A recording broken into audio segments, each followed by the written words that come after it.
All I think right. I've mostly got it Yep. set up. Ta-da! I made the tavern has lights. Oh, smashing. All right. Where where are we Yeah. looking? Heavy. Right now, you guys are back at the Elven Tomb. You came here with Senar and you put the uh, thing in. The bones or whatever? The, Yeah, yeah. the Yeah, we cask put of the the beads in the lid. yeah. There's supposed to be Uh, 16, but we have 7, so we're missing 9.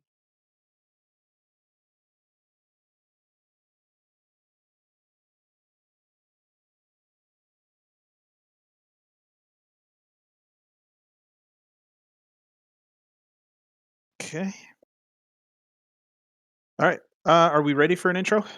Yep. Yeah, let it rip. All right. Welcome to. Uh,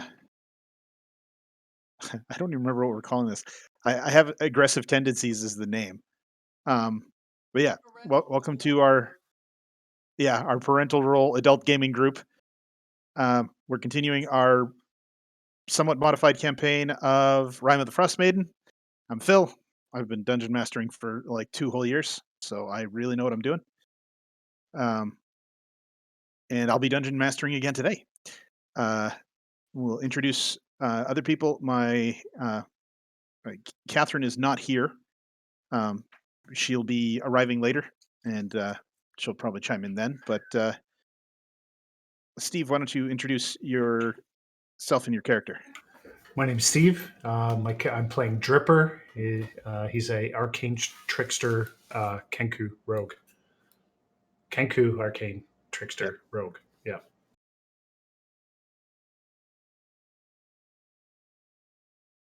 Yeah. I'm Yeah. done. Oh, and we hit Next. level 3 last time, so he is actually an arcane trickster now. That's right. Spencer. I Yonti Pureblood Paladin, both of the ancients. Yep. Carissa. I am Carissa, and I play a tiefling, warlock, celestial, um, and today's snacks are brought to you by Martin's Apple Chips, some dehydrated mango, and some beautiful gourmet jelly beans, all of which we are not sponsored by, but would like to be. Yes. Contact us if you're with any of those companies. Trish. I'm Trish, and I play Aramanthia, who's a dragonborn monk. All right. And she's my sister. Yes, there's That is true. familial relations there. All right. So last time you guys had um, met Sanar the mummy who had come out of the sarcophagus when Tia put her hand in the fire with all the stuff needed that was needed to open the sarcophagus. Sanar explained to you guys when as you asked him direct questions. Explained to you guys how the tomb worked. You managed to open the doors, find some treasure, and you found a druid who didn't seem too keen on having you guys around.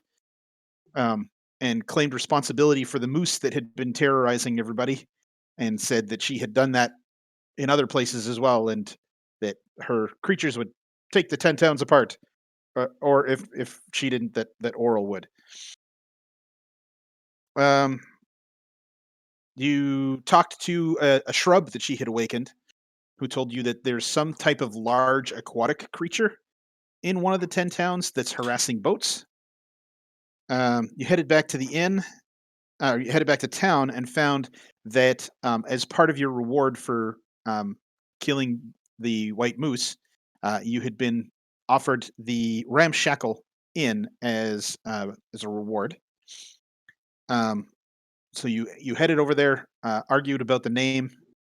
I think mostly settled on Laughing Bard, but no, something else. No, Catherine came up with something better. Okay, I'll have to change it in my notes so that I have the right name. Uh, and discovered that the new inn that you had was haunted by a banshee. You just before you discovered that there was a banshee, you discovered a secret hatch, and you fought the banshee. Went down in the secret hatch and found a box that had been missing from the tomb here. And so you brought the tomb back. Sanar has placed it back, and I believe you guys were talking about recruiting Sanar to be your barman. Did I miss anything important? If he didn't want to be the barman, I would definitely take him as my butler. I could fully trust him. He'd be Yep. non-violent, and he wouldn't steal from me. And my father would appreciate the fact that I have indentured an undead servant. Yep. Your dad's creepy that way. All right. Dripper and I were talking about finding some proper staff to run the inn here too. So we're up for that task if you don't mind. Yeah, like a couple of bouncers, a couple of waitresses. Right. There may be some adult themes. If you are a child and you are watching this, talk to your parents about it afterwards. we won't. We won't go into much detail. No, we need an because income. We need an income. I'm not particularly interested in role playing prostitutes. Sorry. More than a little outside my comfort zone. I have a fairly strict FTB policy. I need a quick minute. Sorry, guys. Go on. Not a problem. All right. So as Sanar puts the casket back, he sort of turns to you, awaiting. What do you guys want to do? Follow me, Sanhar. I'm going to relocate you to a new home. He nods his head and he follows you. He's about 3 feet behind you. Anything else you guys are doing, or are you just heading straight back to town? Making odd comments about person. I asked that if we go into battle, he Yeah. not be that close to me. I Okay. do not want him hurt. All right. He sort of nods his head.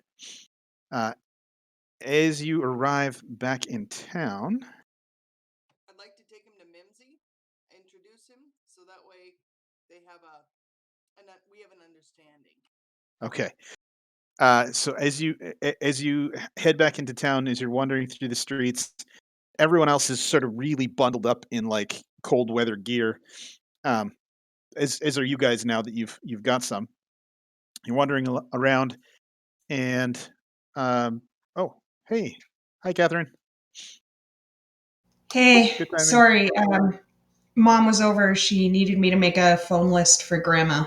So, Oh, right. Yeah, we were talking about that. Introduce yourself and your character. all right. Hello. I'm Catherine. I play Ocarist. Who is a bard sorcerer. Well, who is Sorry? it? A sorcerer that thinks they're a bard, but is actually a sorcerer. Just don't tell them that. Yeah. And Catherine is dealing with her traditional camera issues, which she'll pop in and out of frame repeatedly. For the All right. first 25 minutes. Yeah. As you guys are headed back to town, so the party went back and delivered the casket and has brought Sanar back to be your undead butler in your inn. And How Yeah. much did I miss? That was about it. That you just came in then. yeah, you were around when you guys killed the banshee and took the casket back to the tomb, right? We were taking the casket back to the tomb. Yeah. Oh, wait, no, I was there when we took the casket back because we had the conversation about like needing to put the leaves into the casket to trap So- her again. So you missed like 5 minutes. Yeah, I hired him. All right. Was there money talked about, or you just said, "I've got you a new job for you"? I have a new job for you. As you're Indentured labor. Yeah. So as you're walking through town, everyone is all bundled up. except for Sanar, who is mummy, so they're wrapped up in sort of burial. I don't even know what you call that. He's toilet papered. That's I aim to put him in proper clothes once we get to the inn. yeah. So as you're walking through town with this creature following you, anyone who's sort of out and about is sort of freaking out and running away. Get to Speaker Mimsy's, knock on the door. As she opens the door, she sees Sanar over your shoulder, and she's like, "Oh no! I'm like, wait. Just calm down. There's a horrific undead abomination right behind you." No, he's a friend. He is safe. He will protect us. We are saving him from a fate that was terrible. A fate that was pretty boring, really. Let's just sit around in a box. He's kind, and he's going to help us look after the inn. You see that she's uneasy with the prospect of having an undead creature in town. Well, it's better than the inn being haunted. I'll put it to you that way. It's fairly similar to the inn being haunted, really. Sandhar, this is Mimsy. Sandhar turns and looks at Mimsy. Say hi. Hi.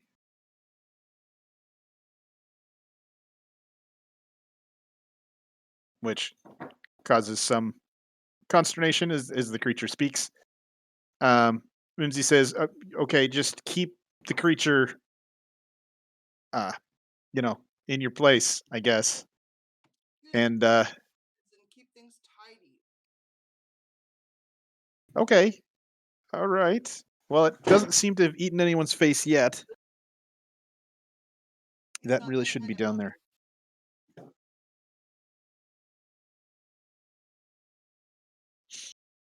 Sorry, we have a box of electronics that got taken off of the fireplace because we're going to start a fire later. And now my dog is like, "Hey." Sorry? With the electronics?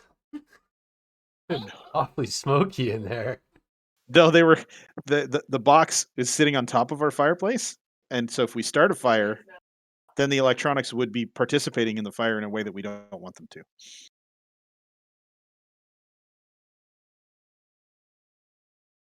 All right. So as you guys so Mimsy sort of says, okay, but keep us safe from this strange creature. You take Center back to the inn. I have some And clothes that I'll put him in. okay.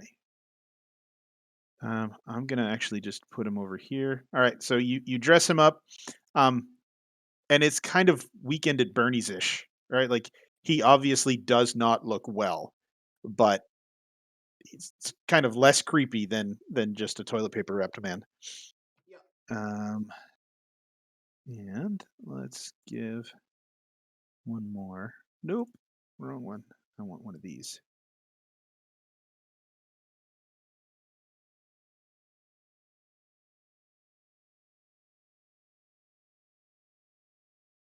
Oh.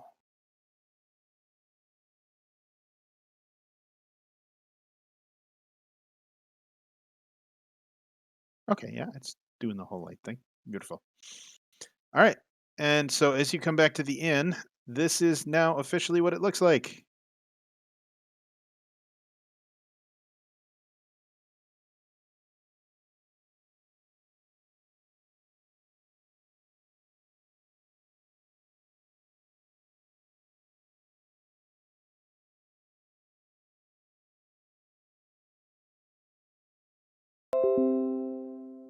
Oh,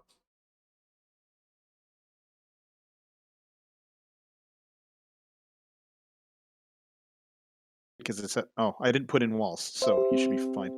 Yeah, I can see a red arrow line. Yeah.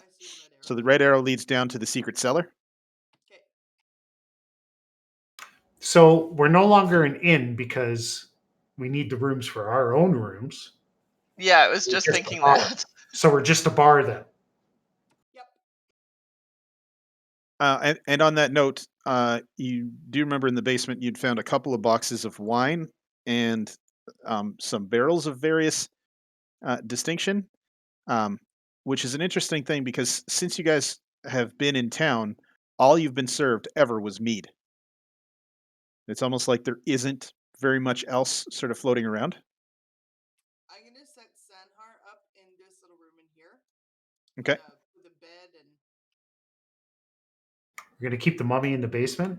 yeah, No, that's where he goes when he's not working. exactly. And what stands there? Does he ever not work? I mean, he's undead. What is he going to do when he's down there? He's just going to stand there, right? Exactly. Why doesn't he Well, just stand in the common room and I would rather he not make noise when I'm trying to sleep. Exactly.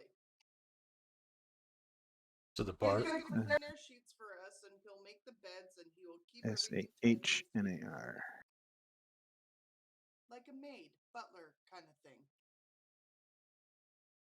can we put a maid outfit on him? And Yes, yes, we can.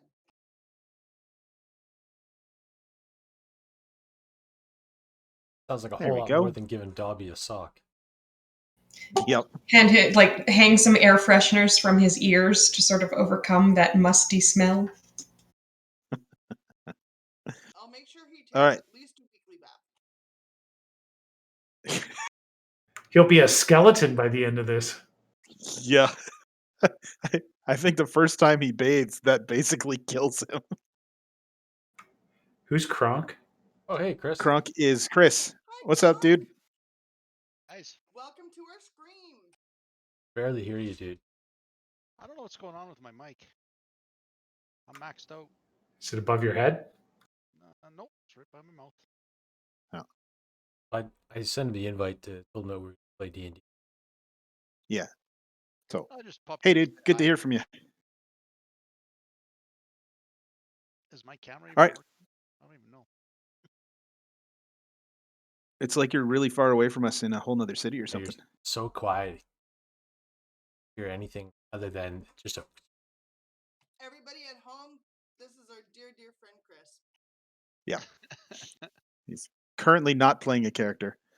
That you know of. Although You would be up for him joining if you wanted. I would be up for including him if he was interested. I don't know right now, guys. I'm sorry. Yeah. Yeah. Can you make every Sunday? Is that a thing? Between 2:30 and 6. Yeah. Sorry, guys. So, I'm trying to pump up this my is volume campaign for you. 2. Yeah. That's it. I'm maxed out. I don't know, guys. Sorry. Yeah. We can Yeah. hear you. Yeah. Can you? Just Yeah. very quiet. Did you say maxed out in Discord or maxed out in your control panel for your operating system? Double check that right now. Yeah, because you can boost them in both places. Anyhow, while he's working on that, what kind of instructions are you guys actually giving Sanar? Sanhar is making the beds and sweeping the floors and tidying the upstairs. And when he has done that, he Make will have beds. one of us So you told him make beds, Correct. sweep floors. dust, Anything else? and then when he's done, he will come to one of us, and we can assist in getting him more work. Okay. I'm going to go ahead and sample the wine just for the safety of our patrons. Okay. All right. So you find some bottles of wine in the basement, and there's about 40 of them. Are you just grabbing one at random? Yes. Yes, I Okay. am. Wait, grabbing one at random? Have you met Ocarist? The creator gave Ocarist 2 hands so that they could carry 2 bottles of wine at once. Okay. All right. Roll me 2 D100s.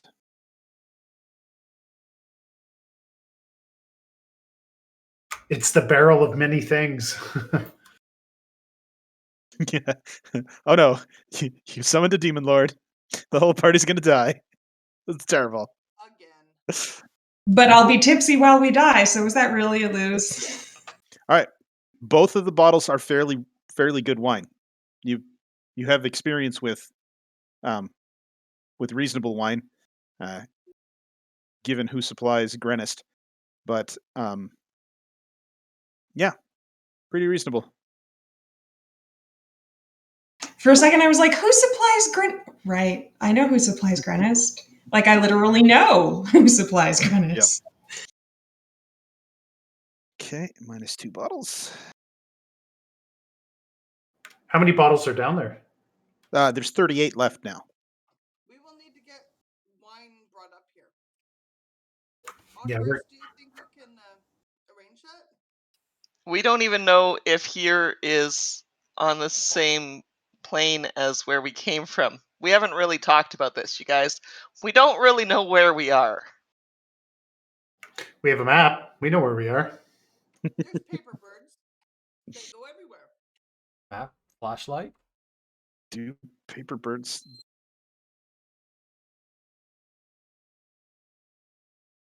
Sorry, I just need to look up the item and see. Do they travel interdimensionally? I don't know. Of course, now I'm thinking of bags of holding and using them as like set message systems, but that's not really going to function anyways.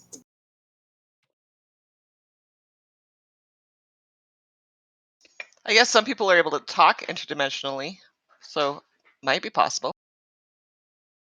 I don't know much about magic. Okay, I now know what will happen if you use a paper bird.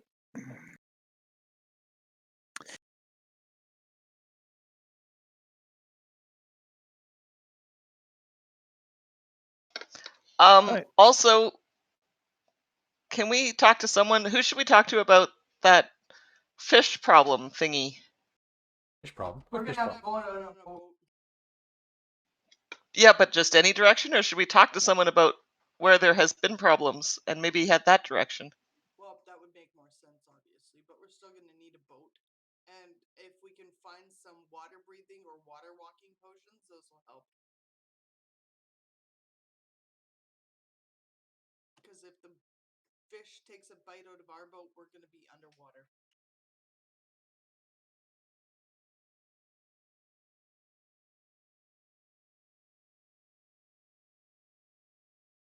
I don't like getting wet.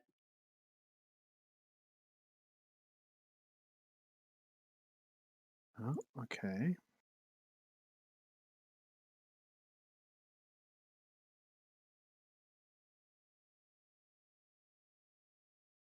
Well, do you think we should talk to Torga about that? I don't know that she's going to be interested in talking to us. We did kill one of her bodyguards. Or do you think we should talk to Leni about that? Let's start with Torga. She'll have to get over it. We were attacked. Were we? Okay, that's what I was looking for. That's But how of I course. recollect it. Of course. Whose side are you on?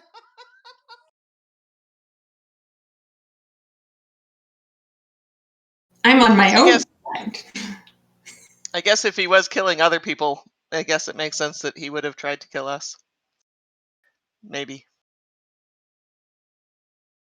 He did admit to killing other people. We did her a favor. Now she can get a new bodyguard that is more respectable. Maybe us. You can live with Okay. that detail.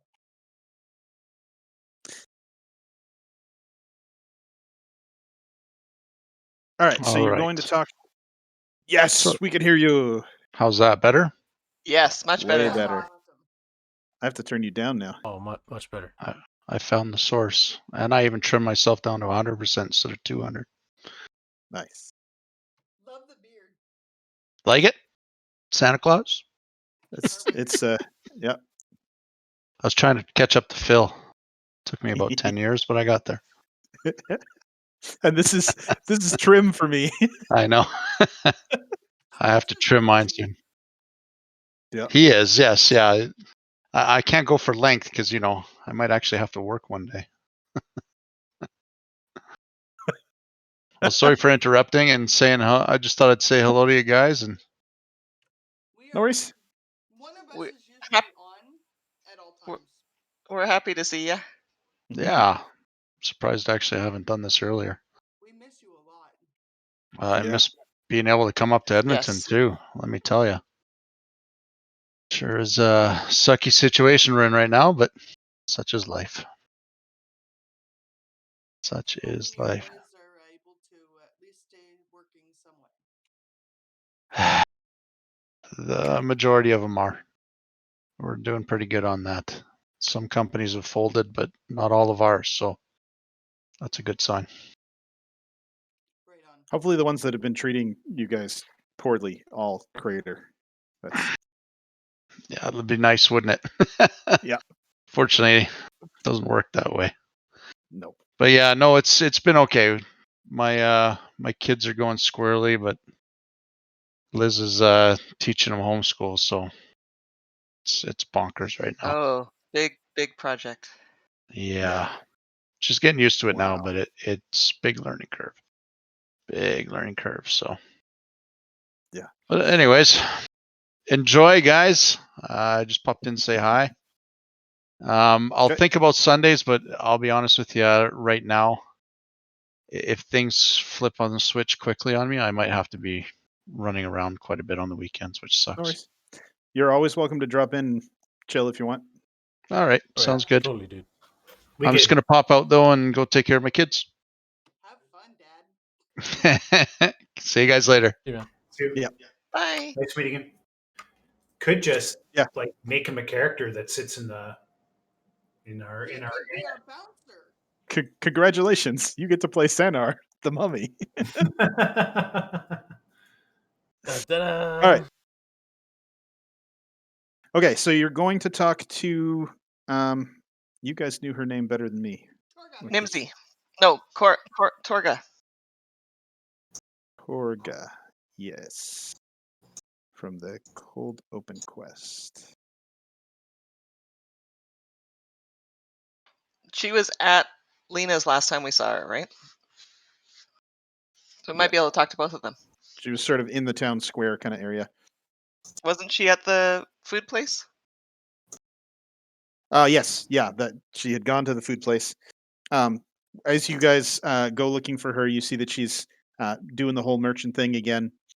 Got some guards. I could while everyone else is talking with her, I'm going to be looking at her stuff. I'm looking for a glaive. A glaive. Okay. I would like to replace my quarterstaff with a glaive if I can. Right. Right. Do I have? Just before we left the inn, But I don't have to buy it here if it's not available. I told Just before you left the inn? Yeah, just Yep. before I left the inn, I told Sanhar that if he is done before we get back, that he is to finish dusting the main floor, and then he can go down to the cellar and wait. Okay. Dusting and sweeping. I did see your message. I just got distracted. Yeah. No, we took care of it. We're all good. I saw your message earlier. Yeah. We're perfectly fine, and he's wearing fine clothing because I don't have common.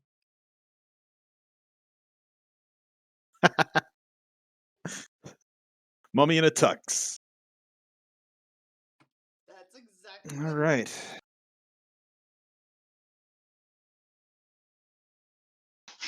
Better than him wearing my fine clothes. Well, the irony is I looked at Spencer's avatar, which is a mummy in a tux. Yeah. Yep. I might have to borrow the avatar. I'm just gonna leave it like this for Got now. the digital files for it. Yep. All right. So as you're looking through, you do find a glaive. Yep. It looks like Awesome. it is It doesn't look like it's the greatest craftsmanship. Looks like it was perhaps constructed by a indifferent smith.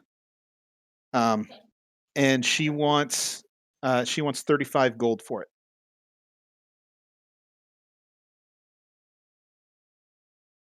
Okay, I'll take it. I'll keep my eyes open for better. Okay. 1d10 slashing. It is two-handed. And it's got a 10-foot reach, right? And it has a 10-foot reach. Yep. Like your Awesome. Like your Thank punchy you. arms.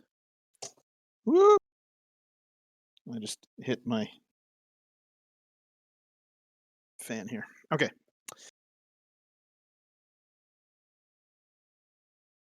All right. So you find her and talk to her.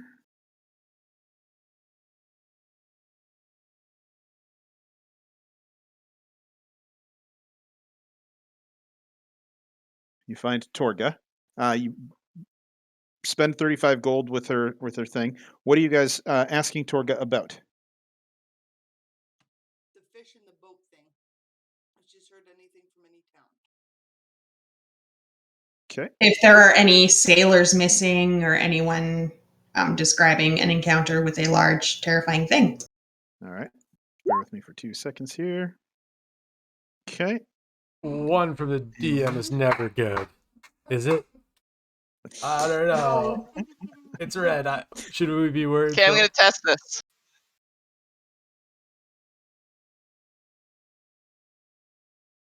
You only have 3 decks right now?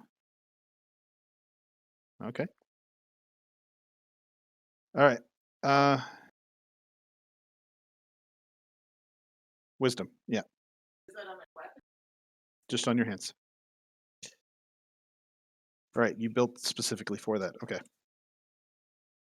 Sorry. Eventually, I will be together and focused. I'm just getting distracted a bunch.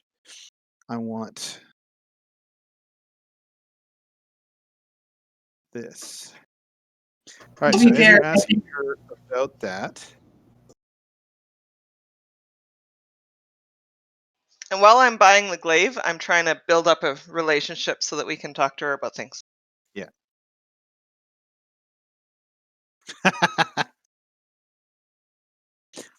So as you're asking about that, she's like, I'm not sure about any kind of whatever it was you just said, but in Bremen, fishers are being terrorized by a monster that lives in Mare Dualden. Apparently, the monster is only targeting boats out of Bremen. Everyone else's boats are fine. That's suspicious. That's suspicious for some fishes. So the roll was if she had any knowledge that you guys didn't have, and then I rolled randomly on the table, and it happens to be the exact thing you were asking about. But that's cool. The other thing that you guys were told last time is that Tourmaline has been having some trouble, and that's the closest town to here. What All are right. they And about? you're I have that.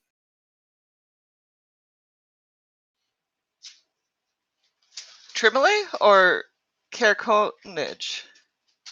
I have Cairconage, the local establishments beset by vandals and thieves slunk about unseen. Yeah.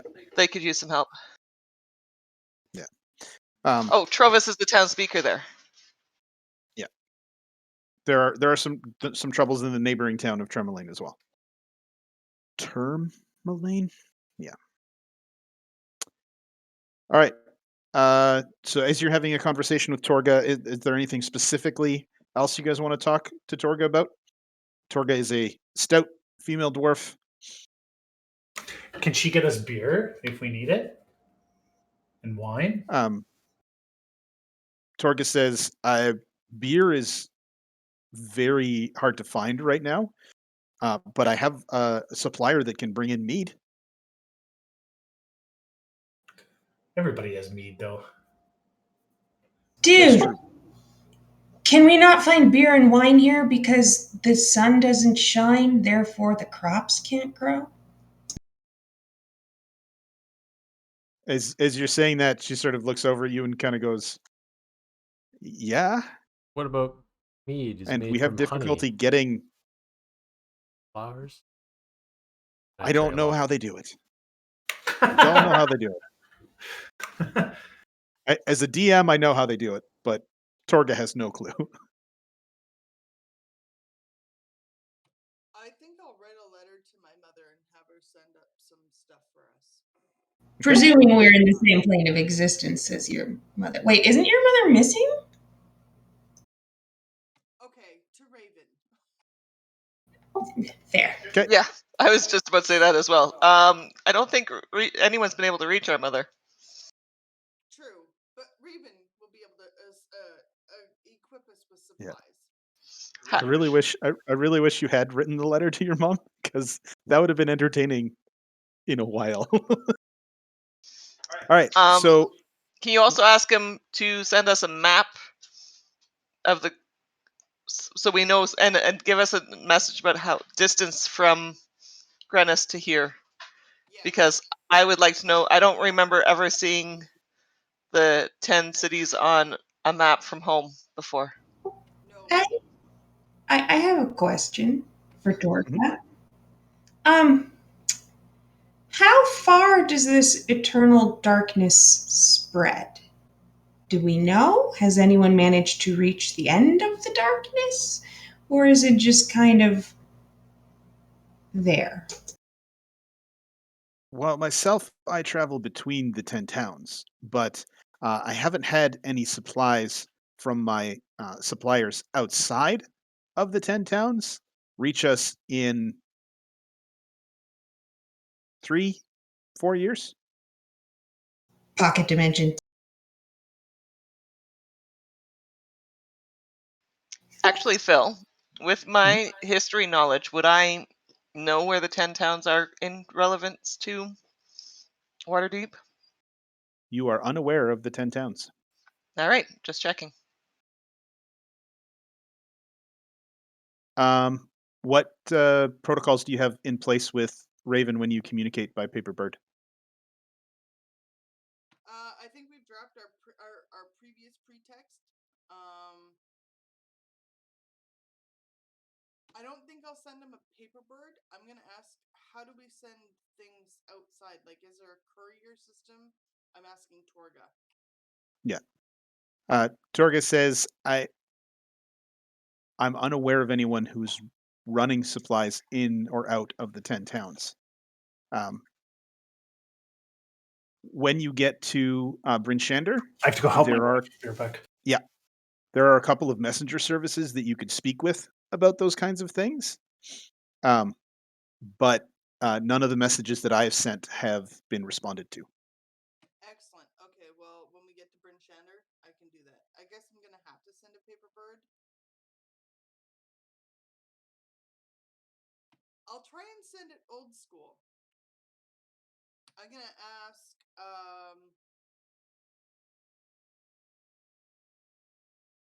I'm looking around at all the party members thinking, who will have the nicest handwriting? So I look to Syl and I'm like, Syl, I would like you to write me a note about needing supplies in a place called 10 Towns, specifically whatever the name of this town is. I don't remember. It's beneath me to remember. And send it to Raven for me, please.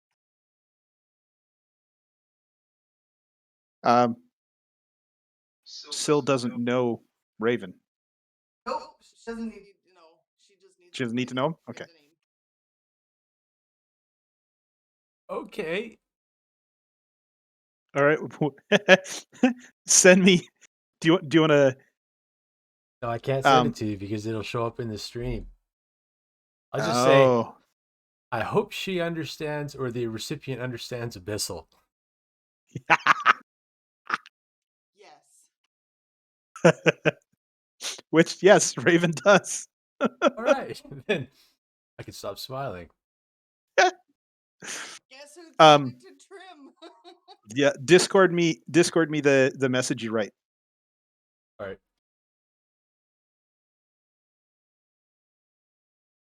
All right. Anything else? I dropped a jelly bean and I don't want to squish it in the carpet. Okay. Roll for jelly bean. Yeah. Roll a dexterity save. Oh, nat 1. That jelly bean is in your carpet now. All right. Anyone else talking to Torga at all?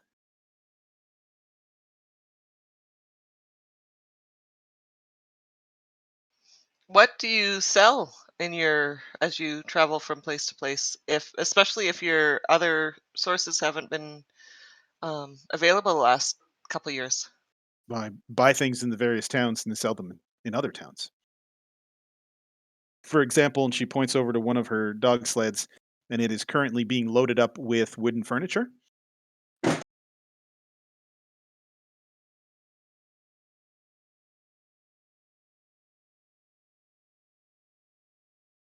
Sorry.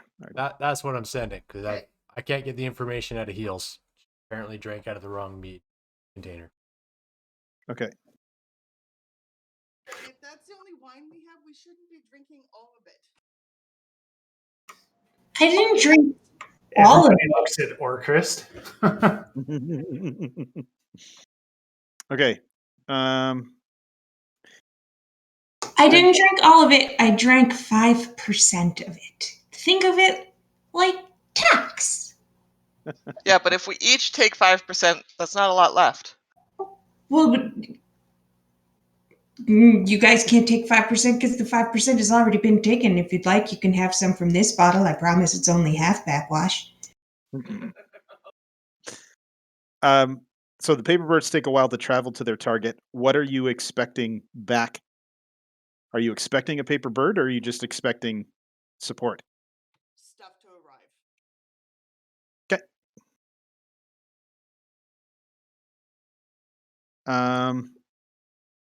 All right. Trish, you were interacting with Torga.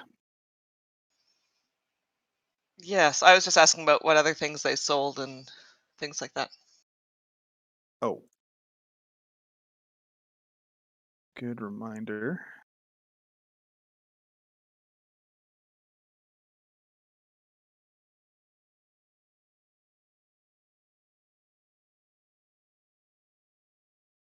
Were we supposed to get paid for any of the stuff we've done lately? Did we get paid by that person? Yes, right? It's in group loot? No, Yeah. we split the group loot. Okay, just because checking. Nobody had any money. Oh, we did. so- Yeah, everybody took 20 gold. Yeah. Okay, That's how you were able to afford your glaive. sounds good.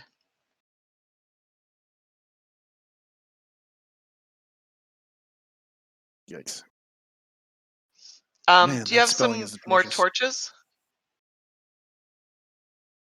torches? Yes, she has some. I look over and say, "Why do you need torches? I can put light on anything you want."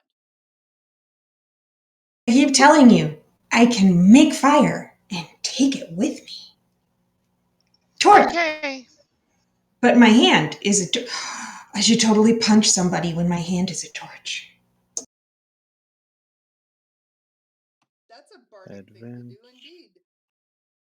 gear. What's wrong with a good punch? A well-placed punch finishes all problems. She does have torches. Of course, setting myself on fire whilst I am a percentage of pure alcohol is probably not a good plan. Okay, yeah. I annotate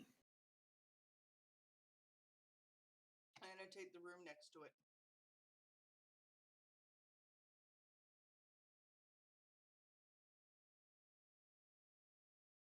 So, All because it.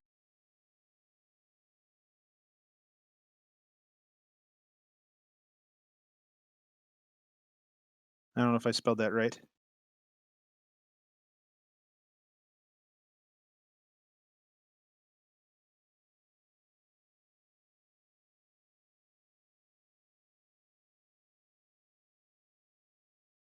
All right. Is anyone else claiming a specific room?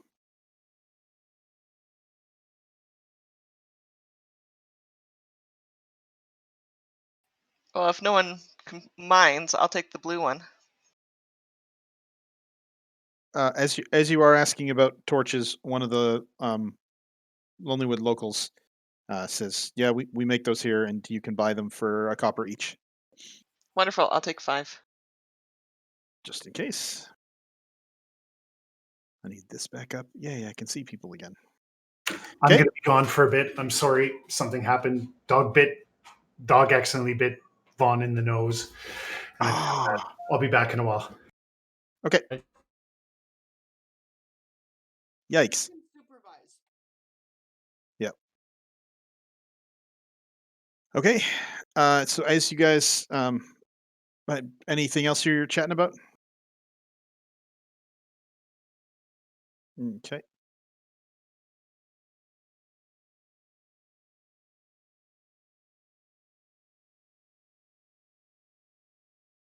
Everybody do an inventory. Yep. Sounds good. Okay, note to self. I'll have to put together what you guys find. Inventory. Maybe with his roguish abilities, he should be able to be at the best to find any secret compartments. Yeah. Okay.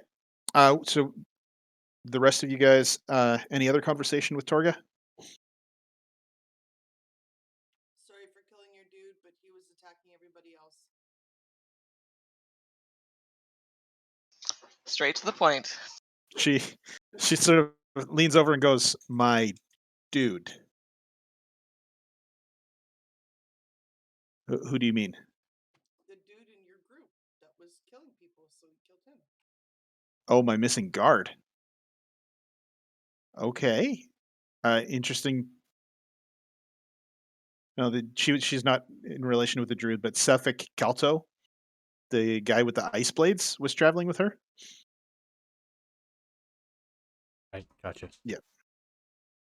Well, I appreciate you telling me. I don't have to investigate where he's gotten to. He does tend to vanish for extended periods. Yeah, and then bodies show up afterwards in those towns. Yeah, what people do in their own time is their responsibility. Well, we were responsible for the ending of that one, so Okay. sorry for your loss. He will be hard to replace. A lot of the other guards don't enjoy traveling with the cold and the darkness that we have. It didn't seem to bother him. Where are you going next? Well, from here, the only real path is through Tourmaline, but I'll probably be headed from Tourmaline to Targos and then to Bryn Shander to my warehouses, and then depending on what I've gathered, that'll determine where I'm headed next. But with this large load of furniture, I'm probably headed. It'll sell best in Bryn Shander or East Haven.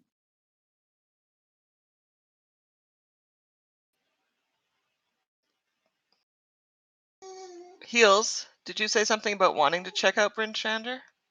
Yep, Might be safer to travel in a group. I think so. Why don't we do Bryn Shander? They have a messenger service I'm interested in learning about. Would you take us on as guards till Bryn Shander? Are you planning on killing any more of my guards? No. We will kill anyone that's not doing the right thing. Yeah, if they're running around being a psychopathic maniac, then that's a different story. But from what I hear, there's things in these towns that you're going through that need looked into as well. So That's yeah. Things haven't been going well for the 10 towns recently. Yeah, yeah, you mean the we're last 3 years? well, yeah. it's things haven't been great even before then, but they've gotten especially bad. Um, sure, you can travel with us. We're going to be leaving this evening. We have enough time for a short rest before you go.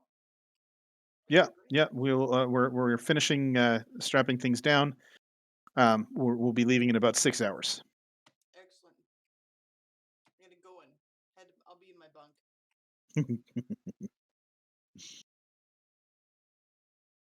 Can Dripper and I find someone to ouch um uh run the tavern part, like as a bartender or a I know that we talked about multiple staff, but I think at this point just having one person that's not afraid of um Sandar?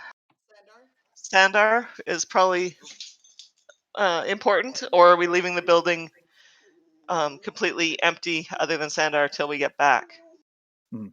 The main problem being you don't have any suppliers.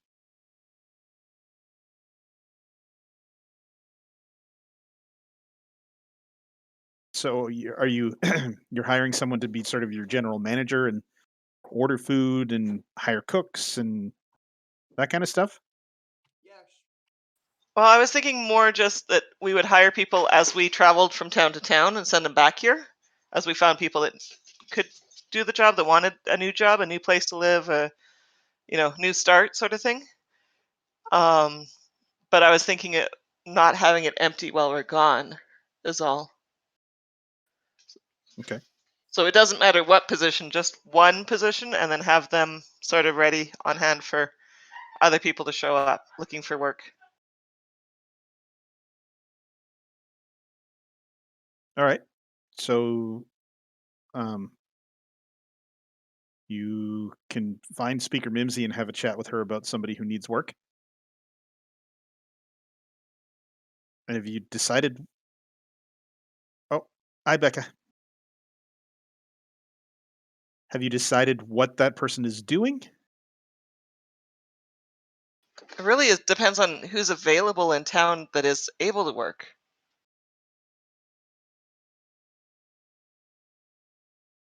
I don't think the prospect of an indoor job is going to be hard missed.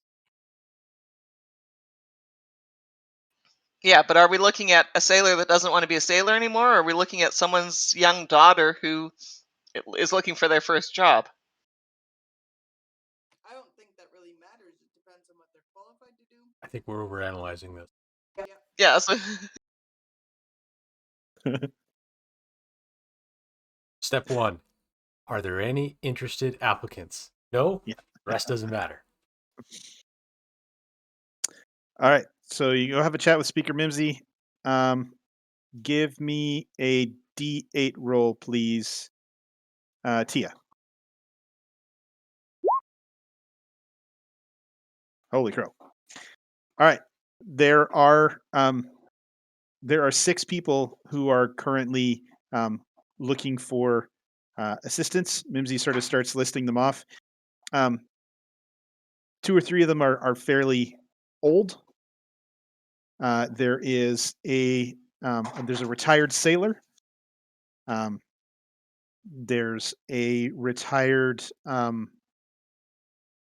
furniture builder, and there is a retired scrimshaw artist who wouldn't mind sort of supplementing their income. 3. I like the furniture builder. yeah, are any of them not afraid of undead, or any of them have a big fear of undead? Well, you can interview them and have a conversation with them. There are also a couple of teenagers from Mimsy's family. One has an interest in the culinary arts. The other has an interest in chemical reactions. And then there is so hang on, I got to write those down Chemical so I don't forget reactions. them. Winemaking. Love it. You know what? if we trust Nimsy, if we have some of her family members just sort of say while we're gone they take over, and then we'll renegotiate things when we come back. With that, We should probably no, not probably. We should define the word takeover. And Yeah. I Mhm. don't like leaving something. I don't like leaving property behind in a place where I'm with somebody else in charge that I've never met. well, that's why I'm thinking Nimsy's family members might be better than someone that, even if we sit down and talk to them for half an hour, we don't know much about them, right? Where at least Nimsy has given us this building, and so, and we'll still be here when we come back. On the applicants? Yeah. The Yeah. last candidate is one of the lumberjacks that got that was wounded by the white moose. So are you having them all in to have a chat with them? One time they get 20 minutes. Okay. All right, let me just have a quick look at how And the Sanhar is going to open the door for each of them as they come in. That'll cut some of them Yeah. down. That's what I was thinking. As dapper as he looks in his tuxedo. Gray velvet with a blue Mummies have. bow tie. All right. So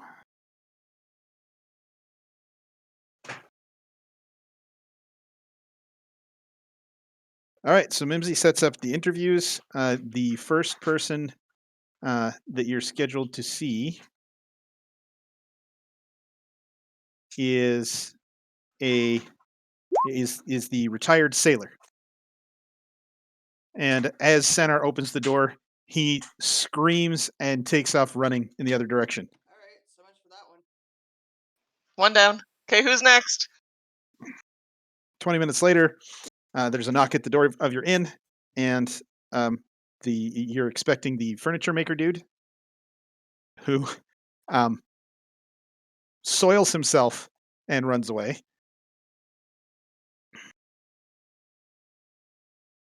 How many more do we have? 2 more? 4 more. 4 more. Yeah. Okay. Yeah. If by It's the a good third thing we had one the 6 to same start thing with. happens, we need to change our tactic because we can't just axe half of them or they But even we utter. only need one. We also don't have a lot of money. It'd be cheaper to only hire one. Exactly. I'm not All right. saying hire more than one. Let's not scare every single one off. All right. 20 minutes later, there's another knock on the door. Mummy opens the door. You see an older-looking elven gentleman, which means this guy is freaking ancient because elves don't show age until fairly late into their life cycle. He's got really weathered hands, salt and pepper hair.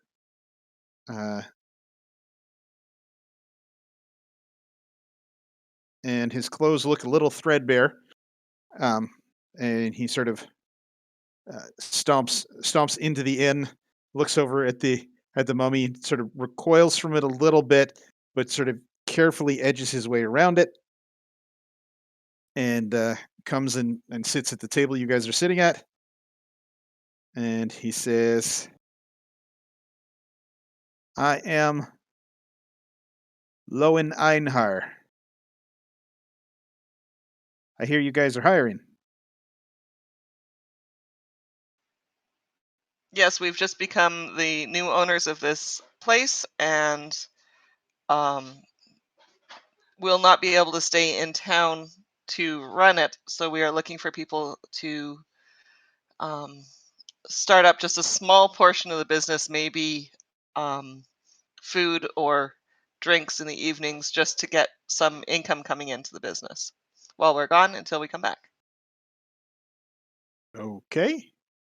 A little outside of my skill set, but be willing to give it a try. What's your skill set? He reaches into his coat pocket and he pulls out a pipe. The pipe is beautifully carved. There's all kinds of illustrations along the inside of it. It's got a wooden stem, but the bowl of the pipe looks like it's made from ivory. And he says, I was a scrimshander. I make art out of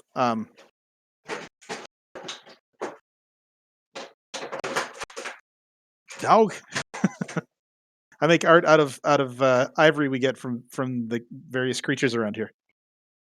That is beautiful, and you could update the entire decor here, and I like it. He sort of looks around and he's like, "Yeah, I could possibly do something." So you're hiring me to make this place pretty? Oh, okay. And sort of patch up walls and Yeah, well, if okay. you are not qualified to run it as a tavern, are you at least qualified to get it back to presentable while we're gone? Oh, absolutely. And I could attempt to run it as a tavern, but I'm not the best cook. Who knows what'll happen as I try though. But you can pour a glass of ale.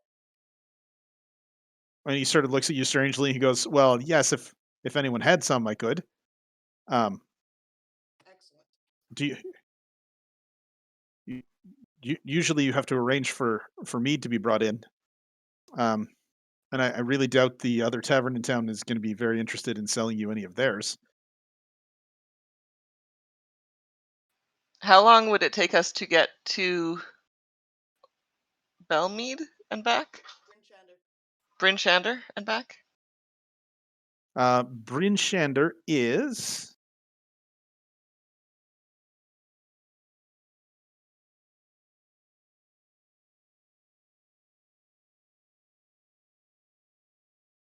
I think Bryn Shander is approximately 8 hours um, if you follow the paths.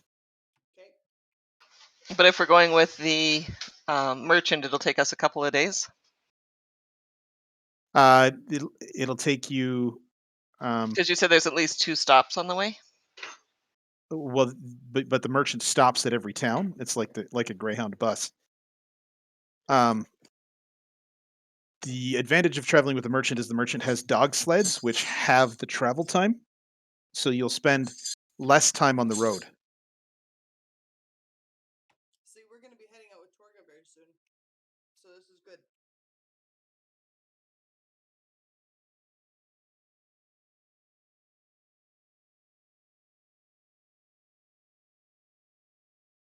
Could be interesting. Magic bar. It's totally the rotating tap. Yeah. I love it. Actually, while we're Can't taking afford a those. quick breath, the inn name was that Catherine had proposed was the Wanderer's Rest. Love it. Is that what you guys were going with? Now, by having it just a tavern and not an inn, we are competing with Lena. Don't serve mead then? Or fish.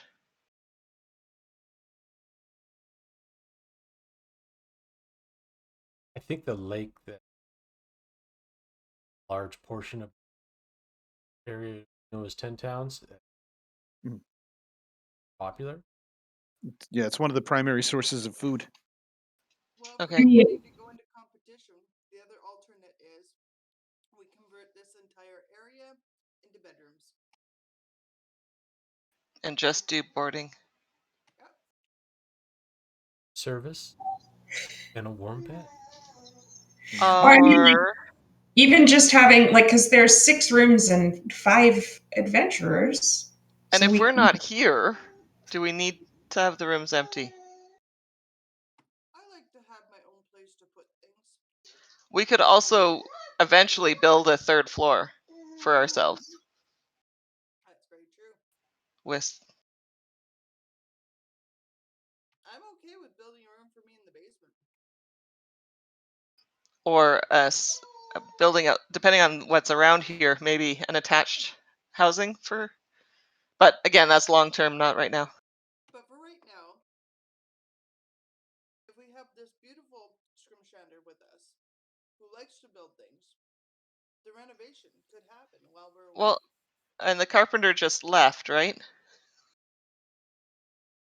Yeah, the carpenter just took off running. What do we have for funds if we were looking at additional rooms?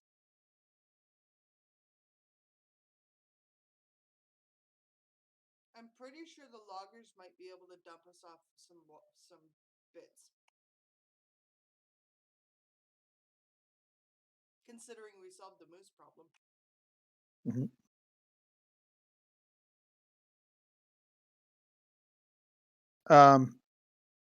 As you guys are discussing this, Lowen is wondering what you're planning on paying. Well, that would depend on what you're doing.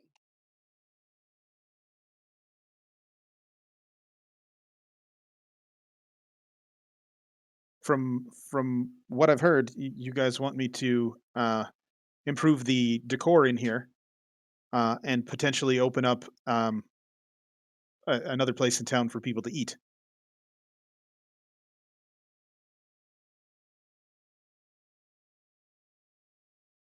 What do you think so? I have a lot of coin. Premature to offer him a point or two on the profits. That's a good option. Oh, Chris, what do you think? Yikes! Is she frozen? What? Sorry, I'm trying to reset something because Gyarivor sat on my keyboard again. So I'm like Googling how to do the thing, but I think I found it. Okay, awesome. Now I can read my screen. It was backwards. How does she do that with her butt? Sorry, what was the question? Okay, we have the scrimshander here. We're interviewing him. He wants to know what to pay. I don't have a problem with what Sil has just offered up. What do you guys think? Another option would be to take some of that wine and try and sell it to Torga. Or no, I think we keep our wine. Okay, just checking. We need something to serve. And it's good. You guys haven't checked what's in the barrels downstairs. I'll run Oh. downstairs and look. Okay. The smallest of those barrels is whiskey. It looks like it's about half full. So we're just going to build a drinking establishment. There are two barrels of what looks like some form of dwarven ale.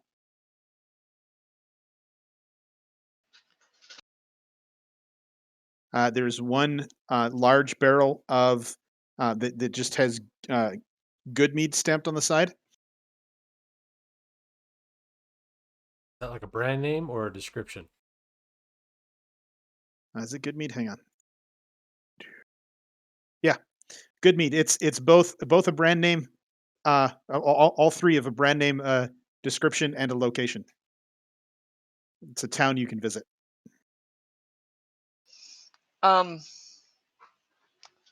If we just Nimsy's really good at baking. She's been bringing us pastries every day. We could hire one of her family members to just provide bread for here. They wouldn't even have to make it here, but they could, I guess. And we could just serve bread and alcohol and not do dinners. I like that idea.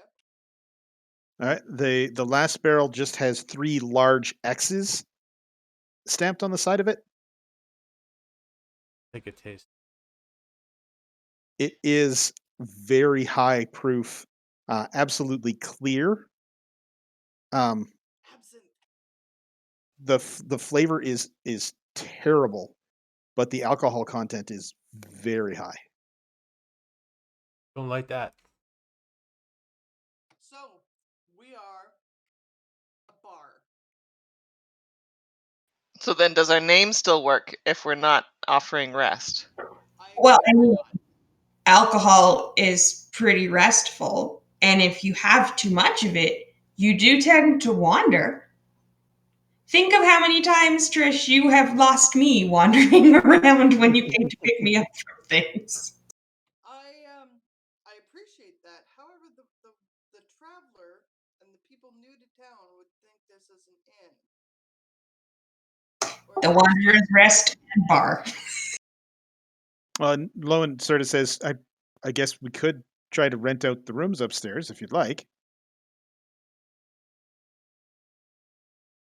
It's filling a need, maybe. Yes, no, it's filling a need because then Mimsy doesn't have to let out her room, and like people can get really super drunk and not have to stagger out into the cold wasteland. They can just sort of stagger upstairs, maybe faceplant once or twice, and then crawl into a bed. We could Um, double up our rooms. I was Just thinking have of 3 like, rooms available. yeah. I look over at Syl and I'm like, I could share with you. And if you'd rather not, then I look over at you. Like, I suppose I could sleep with my sister's room. You guys could get bunk beds. Bunk beds. That's a legit item. Yep. Well, if we're not going to be here much anyways, I could keep my stuff in the corner of your room. But you can keep the blue. Can you build us bunk beds Ah, for my sister to sleep? Or hire someone to build bunk beds. I can hire someone. Yeah. Do I have any working capital? I can leave you some. It would be minimal, and I can make sure that we get supplies. Okay. But we do have. I don't think wood is going to be a problem. The lumberjacks in town are quite thankful. I imagine we'll be able to heat this place fairly simply. Yeah. There's a lot of hard liquor down below. There's some wine down below. So those are things Should that be are not easy to offered. sell. Yeah. As you guys are talking about that, he says, those would be really hard to get the actual value of here. We're kind of a small, sort of poorer town. It's probably why it's Uh, still in the basement. Well, then I guess we get to set the market price.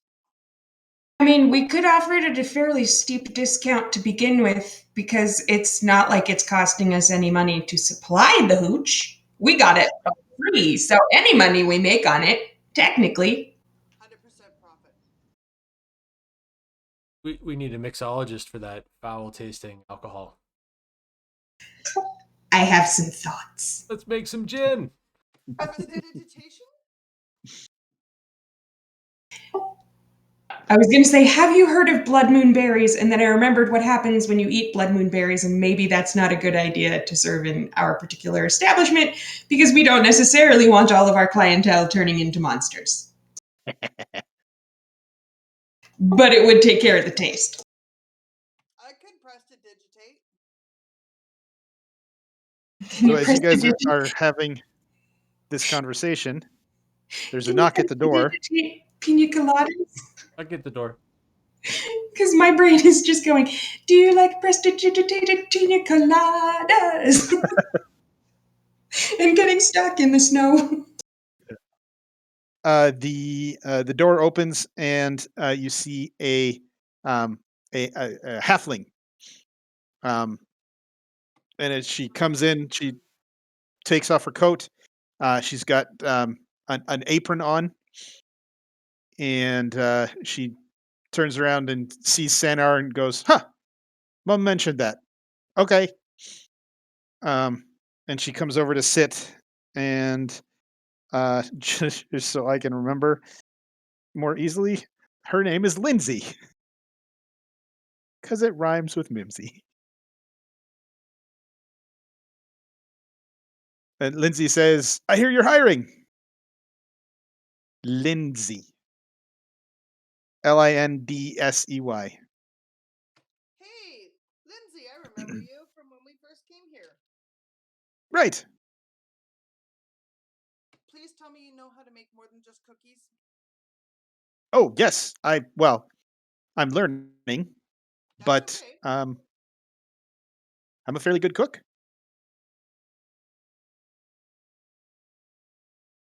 What is it you want me to do?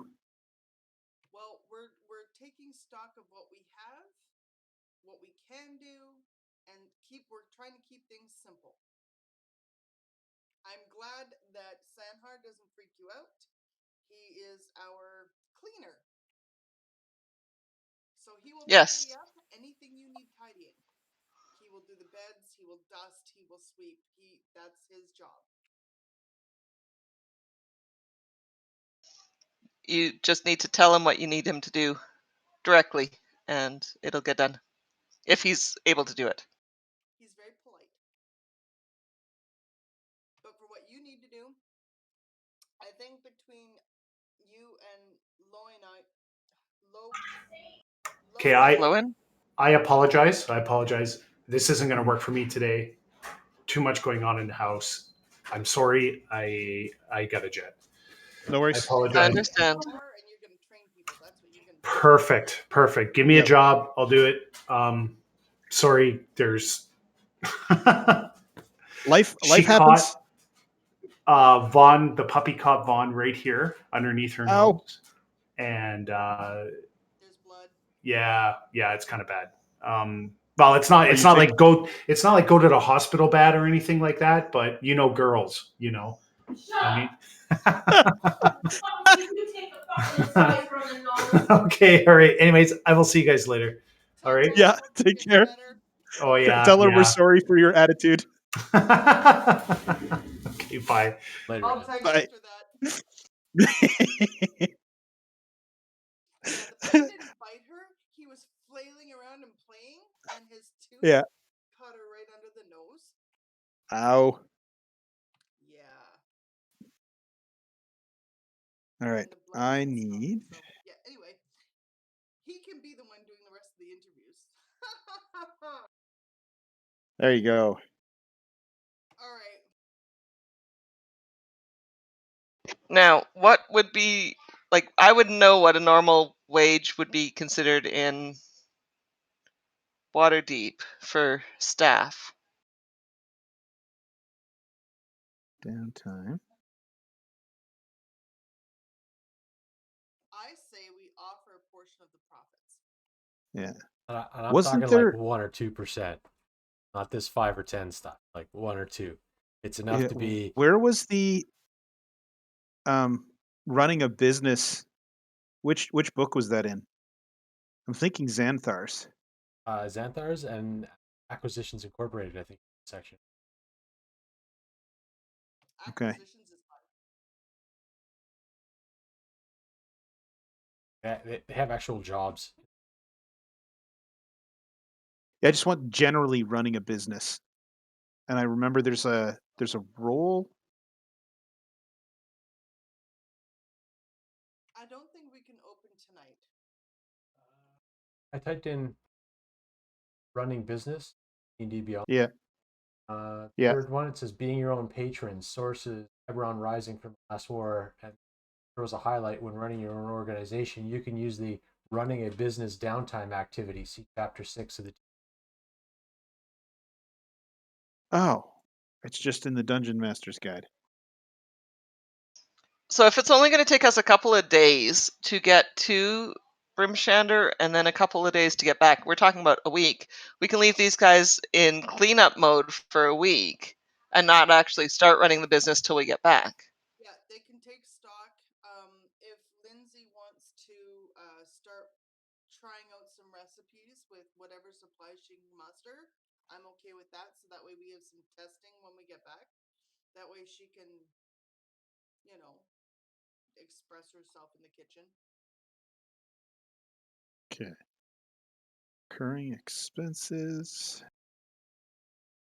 And I think if we took 3 bedrooms on the southern wall and leave the 3 on the northern wall, that would be that would open it up for patrons.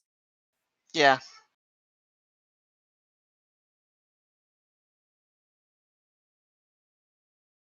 And I'll share a room with my sister. Okay. All right. So I'll say for hiring your staff and giving them enough startup capital to get going, it's going to cost you about 50 gold. All right. And that's for the 2 people you've talked to so far. 50 total. Total. Yeah. For the week for That'll probably cover startup. you for for the startup and about a month. All right. And then there's a Okay. table. That would be putting in 10 gold each. I have 7. I can put your 10 in. Thank you. I'll pay you back. I know. And you will. Right. I can afford 10. Okay. And I think Steve can as well, because you guys all took 20 last time. Yeah. All right. And so you're just basically opening it as a rooming house and with some basic food. Are you not trying to sell the alcohol? You are selling the alcohol. I Okay. think the liquor is going to be our biggest seller. And I think it should be limited to like a maximum of 3 drinks per patron. Lone says, I don't think that will be a problem. If we're pricing it anywhere near what it's worth, most people won't be able to afford more than 1. Which is great. They can just like one and done, come on in, enjoy warm, good drinks, good food. Possible we could thin out the mead with spices and less alcoholic, but still tasty beverage above warm water. A little bit cheaper, a Better little bit. than water. Yeah. Like we want it to be affordable because we want craft business. Yeah. But want it Okay. to be different from what they're already getting around the corner. Yeah. So Alright, mold so me. yeah, so Lindsay is going to experiment with mulling the mead. To be fair, I am on principle horrified at the idea of watering down any alcohol. Practicality wise, that tracks. Yeah. Okay. Is there any non-perishable foods in the kitchen that we never got to? Because we had Dripper doing a search. You talked about the barrels in the basement, but Yeah, the only reason there were barrels left in the basement is because people didn't know about the basement. oh, okay. When you were looking over the rest of You the said inn, that you a lot of found this was stripped. you found some linens, but not a lot. And some like plates and cups and such, but there was no food left in the pantry. All right. Okay. But yeah, So we need to keep our eyes open for stuff to bring back. with your 50 gold, that'll get you guys started. And yeah, you can bring back specialties or whatever. We will keep our. We're going to go to Brimshander. Our goal is to gather stuff to improve this inn. Yes. Yeah. And we also want to, again, if we can put a doorway between the north and south bedrooms, that would be great. All right. As you guys are having these discussions and hammering things out, your Sanar opens the door for the second last candidate, and he runs away screaming, and so does the last one. All right. So what you're saying is Sanar should probably hide in the basement during regular business hours? And just come out and clean at night. Definitely, No. he's probably not the doorman. No, but who will come out during the like the morning time to clean when people are sleeping? Having All right. an undead wandering the place at night is a little too cliche for me. All right. So he gets up with the sun and works till noon.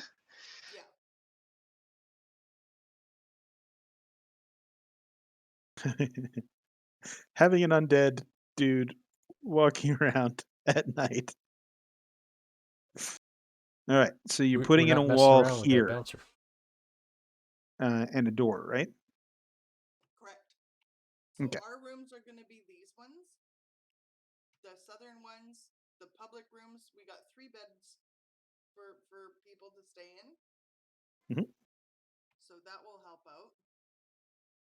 2 of these If rooms are going to have bunk beds. Did I do that right? We're on the south side? Yeah. Because we're going to be above the furnace. I noticed it's on Above the the back kitchens side. and yeah. I planned that Yeah. for us. Partly why I picked. We'll be warm. Yep. Close but not. All right. I just want to have a look at.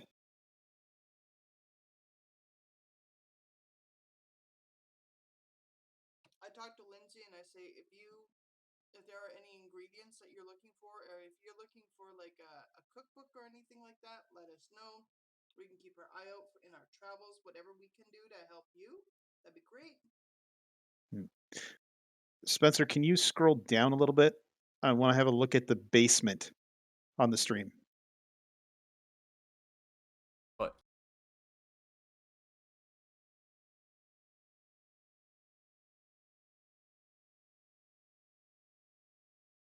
That's frustrating.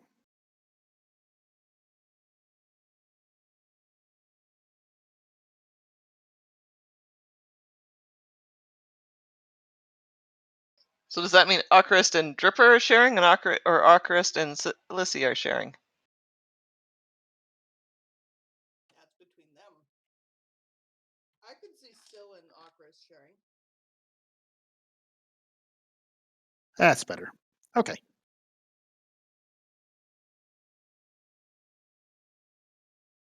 Anyhow, moving on. Now, That's how it was supposed to be. All right.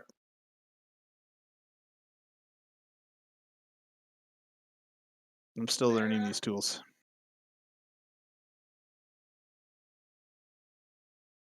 Okay. So you've hired someone.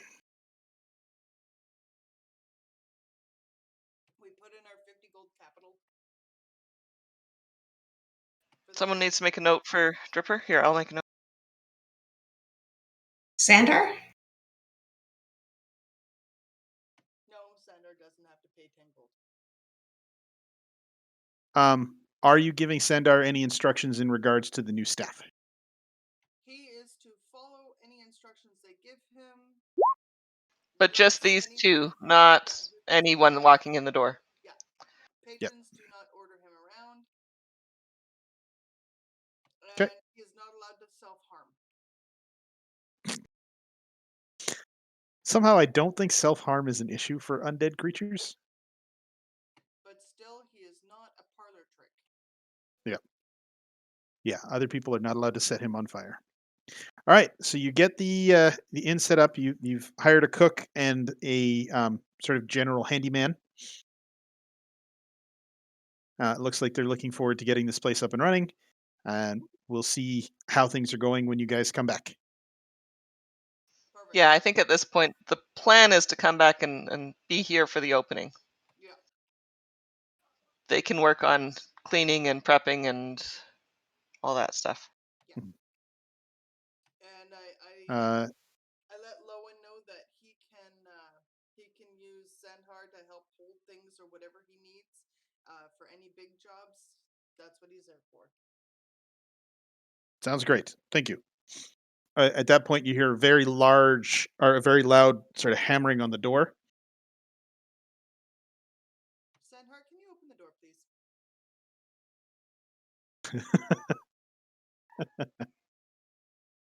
Okay.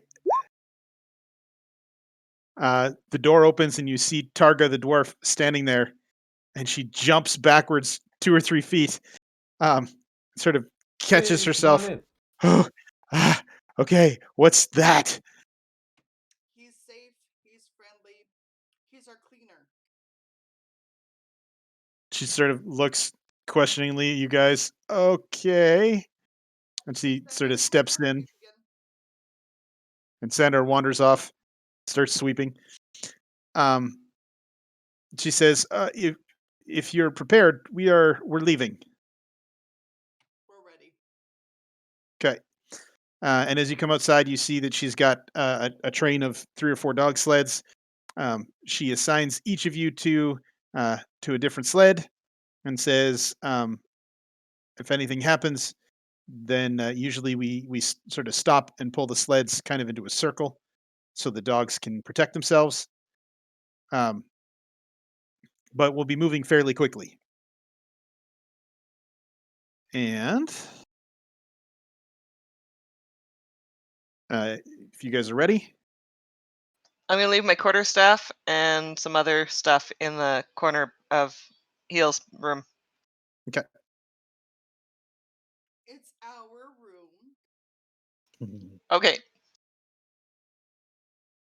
Not used to sharing a room in public. No. Cave was one thing, room is different. It's gonna take me a while to get used to. All right. So you pile onto the dog sleds and you start heading. Uh, what you feel is sort of in a southerly direction. Um, it is dark. It is cold, but the dogs are moving at a pretty good clip, and they actually sprint. Not sprint, but they move fairly quickly for about an hour. And just when you see them starting to flag, uh, you come upon the town of Tourmaline. Oh, I've got to do it this way because I Your can't cover share it pictures was otherwise. something. I missed that part in my notes.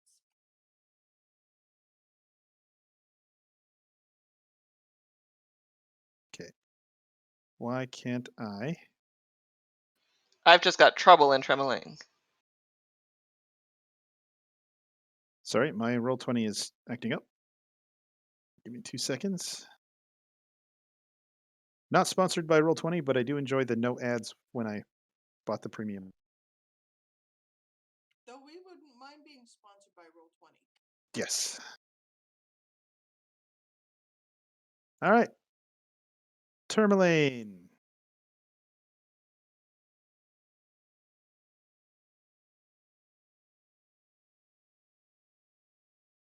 And I can pop that out and put it over here.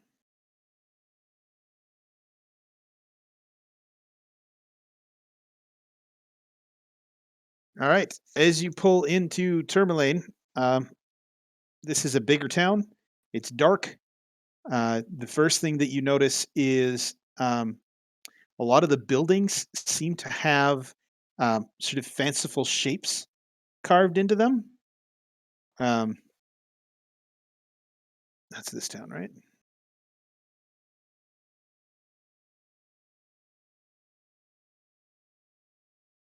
Yeah, there's carvings of what seems to be wizards at the buildings and tigers and gin. It looks like they've taken some time to make this place look visually pleasing. The other thing that you notice almost immediately is there is a constant wind that doesn't seem to abate ever coming down from the north, making this place even colder than the last place. Um, and as you're pulling into town, you see um, sort of near the center of town as she pulls in, you see what kind of looks like an outhouse. It's just sort of a three-sided building, um, just tiny, and standing in it is what seems to be a younger child, and the child is yelling.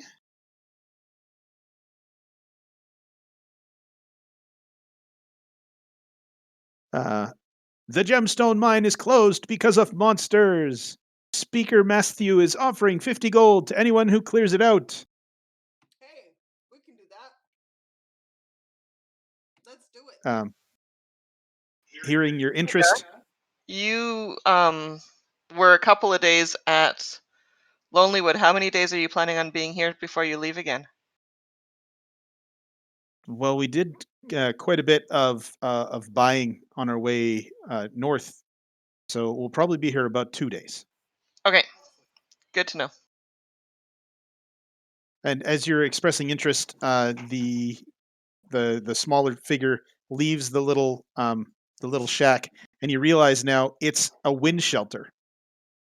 Although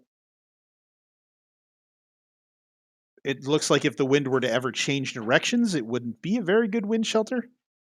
Um, and you can see sort of ice has built up the windward side of this shelter.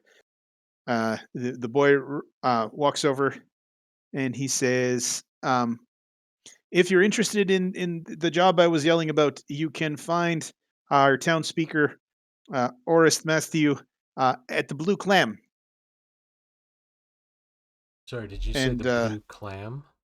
the Blue Clam, yes, it's a bar here in town. It's on the map. The blue clam.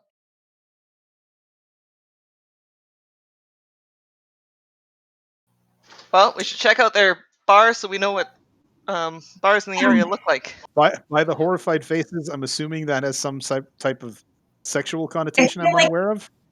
I feel like if it's blue, you should probably see a doctor. I, no, I'm not gonna say it.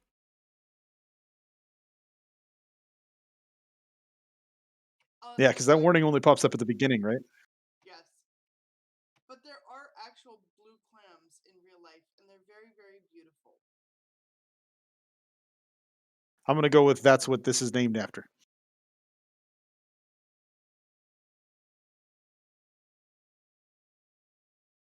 Plan. Oh, Watch out, we get there and there'll be female tieflings as waitresses. Oh, you went there, Trish.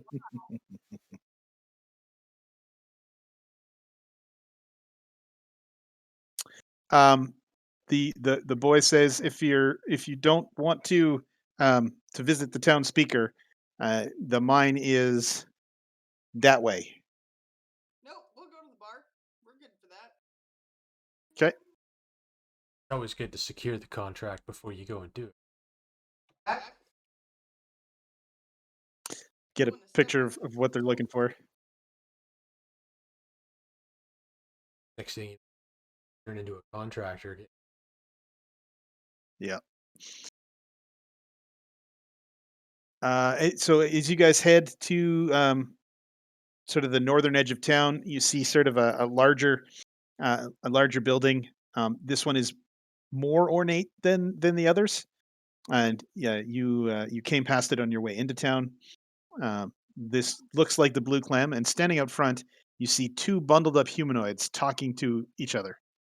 Uh, as you guys are trudging up through the snow and sort of hunched against the constantly blowing wind, um, one of them sort of turns and says, "Why, my, you seem entirely too prepared for trouble. Are you here about the mine?" Not initially, but we're interested now. Oh, Not initially, but also yes. excellent, excellent. Well, um, the the mine has always sort of been uh, one of the central sources of the town's prosperity, um, but also a burden. Um, the choicest minerals are found around these vents that have incredibly dark depths to them. Um, we've even heard some people claim that they are passages down into the underdark. Um, and we occasionally have creatures that climb up out of there and cause mischief. But this time, Just to the Underdark. Oh, yes, really? yeah. Well, um, so long as you're fine with descending for thousands of feet, Gotcha. it's there's no stairs down or anything. But things have managed to climb up, which is terrifying for our miners. But that's not the problem we're having now. Um, the mine has been infested with kobolds. Kobolds. They Why are we came. killing those? They showed up 4 or 5 days ago. Um, but there was a few days before the kobolds showed up. There was a miner that went missing. We're not sure if the two are related or not. Uh, What's the miner's name? Gerald.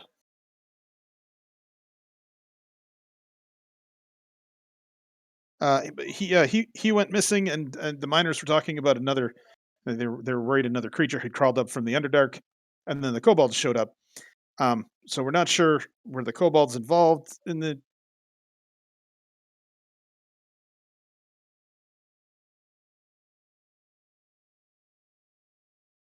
Yeah, I'm up for but taking yeah, some side work. You guys up for taking some side work?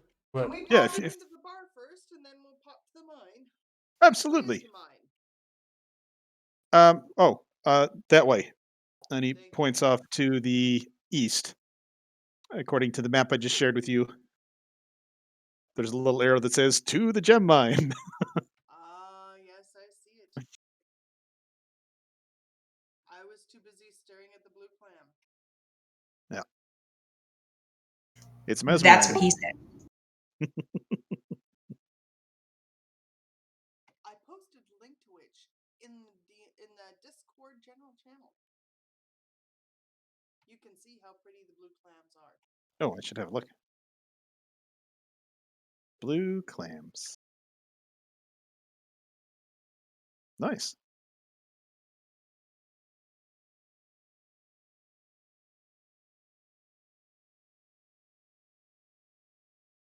All right. So there's no urban legend or sexual connotations with it. It's just a really pretty clam. Just a blue clam. All right. As you enter the bar, you notice that the bar is um, about 3/4 full, and a lot of the people that are sitting around in the bar seem to be wearing some form of armor and have serviceable weapons at their waists, and they're sitting around eating and drinking.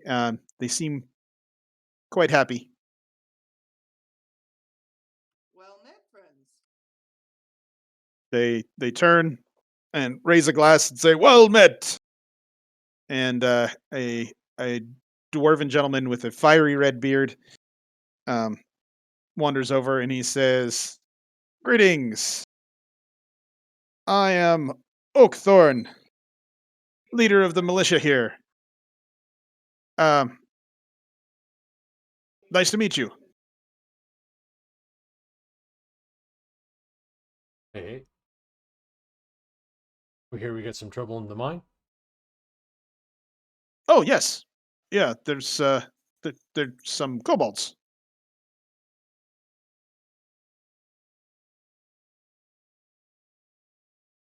Well, I think we were going to take a look at that, but we wanted to attend this lovely establishment first and get the feel for things. Oh, okay. You could do that, I guess. There was a young lad who was letting everybody know about this issue with the mines and pointed us in this direction. Right, right. Oris has been trying to convince people to deal with the problem for some time. It, I think it has worked. No, okay. Well, What's the sorry, did I miss how much they get paid for doing the job? 50 Waiting for gold. that The 100 each. the kid who was yelling was saying it's 50 gold. But you've been trying to get people to deal with this for a while, right? Uh, yes. So Oris has sort of come in, and you can see as he follows you in, he's sort of um, he seems almost angry with Oakthorn, but he says, "Yeah, I've been trying to get people to deal with this for a while." Sorry, you did say you were the local militia. How come you guys haven't taken care of the kobolds? Oh, it's too dangerous for us. Yeah. To There are a lot Insight of check? you, though. That sounds legit. so one of the things you can do when yeah, you can do an insight check. Anyone who wants to. Looking for my sheet. Hold on a sec. Yeah. I'm so insightful. Yep. So Ocarist Yeah. seems legit. That a mine full of cobalt sounds dangerous. Tia, you get the sense that there's something slightly off. Heels, um, this guy doesn't seem afraid of kobolds. Syl, you can see as he says it's too dangerous. The Oris, his skin sort of shades a little bit, and it looks almost like Oakthorn is baiting Oris.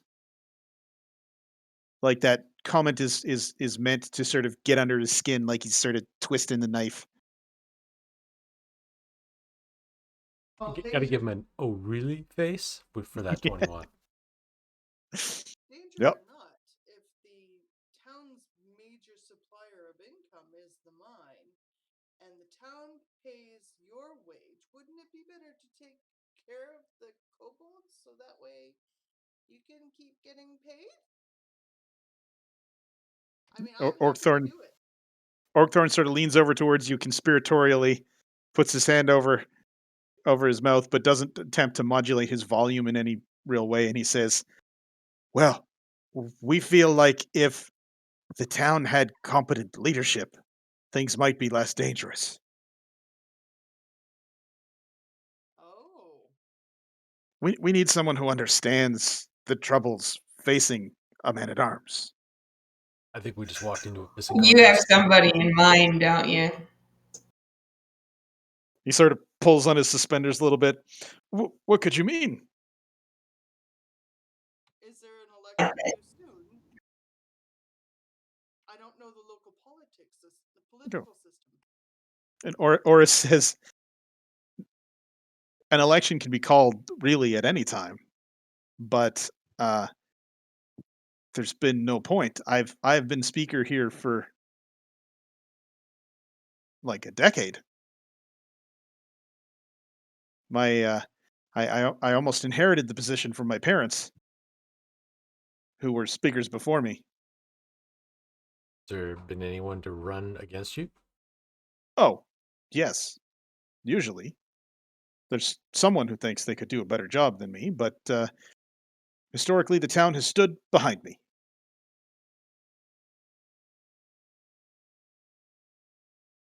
I look over at our dwarven friend and I just give him a sly wink. And he sort of smiles back and says, "Yes, yes, these troubles in the mine are much too dangerous." I understand.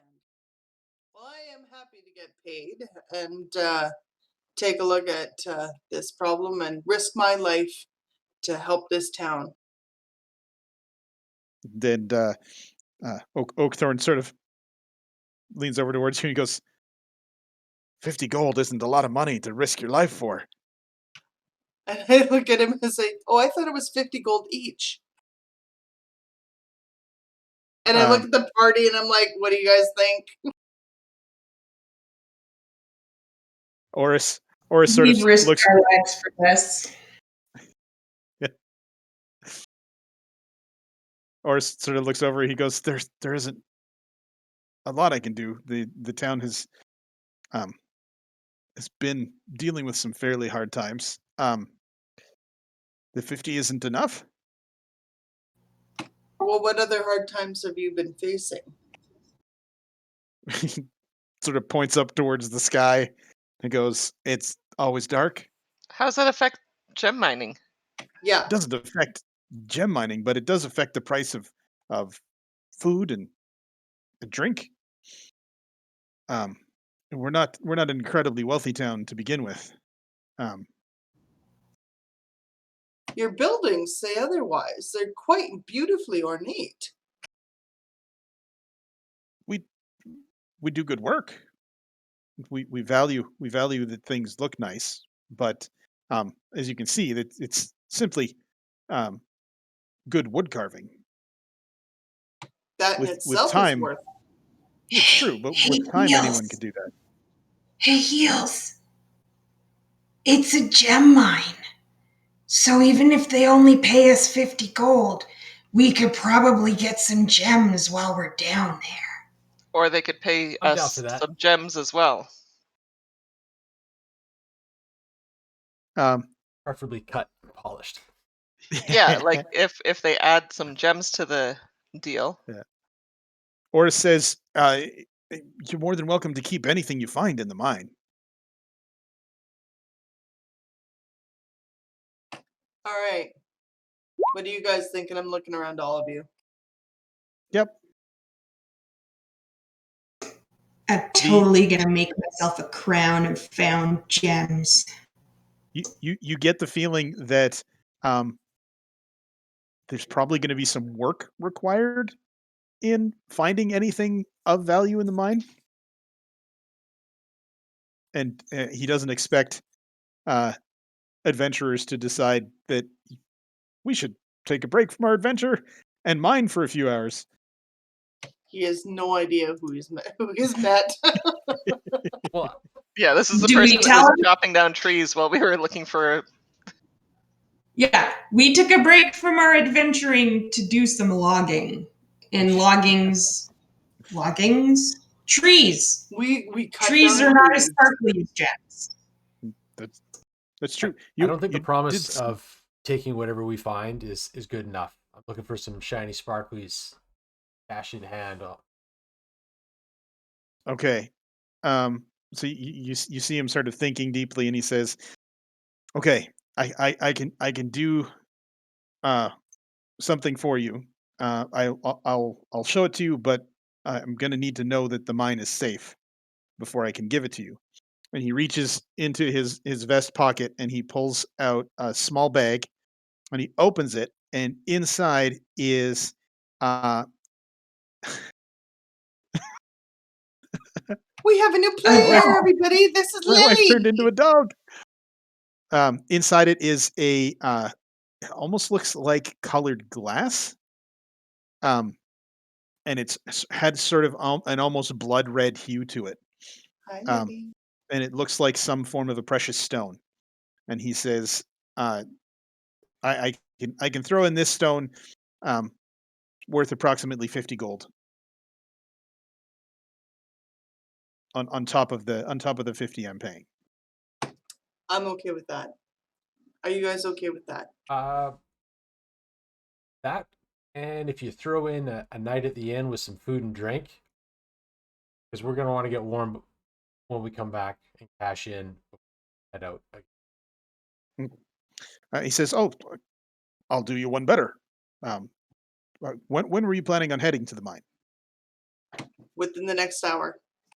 Within the next Oh, half hour. well, you look like you'd been traveling for some time. I guess maybe it's just winter. Yeah, Everybody full. I'm okay. come on back. Yeah, we've only really been on the road for an hour. It is evening, but we've only been on the road for an hour. I didn't record a What? long rest after our last adventure, so I was wanting to check on spell slots and Yeah, yeah. Have we had a You've had a short long rest? rest at this Yeah. point. Yeah, we've had You've had a yeah, long rest. long rest. a long Good. rest. Okay, Yep. Because sitting around and talking to people while we were mulling over what we're going to do with our business, I don't think is very Strenuous. strenuous. Yeah. All right.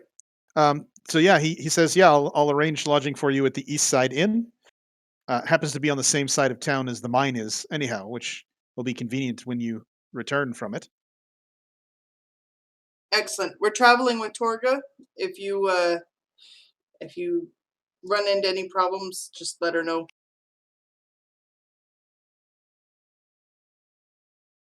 Okay. Excellent. Shall we go, friends? I just want to Yes. see if this thing will absolutely murder you guys or not. No, it should be all right. We're gonna be fine. Leave it as it is. Yep, not gonna mess with it. All right. So the mine was in the woods to the northeast of town. There's a fairly clearly marked trail. As you head towards it, let's put you guys here, and I will put a fire at the entrance, so you guys know where to start. Oh, mine. There. It's the top left corner. So place your tokens on the top left corner, and then you should see the fire. Yeah, I see a black box. Right here.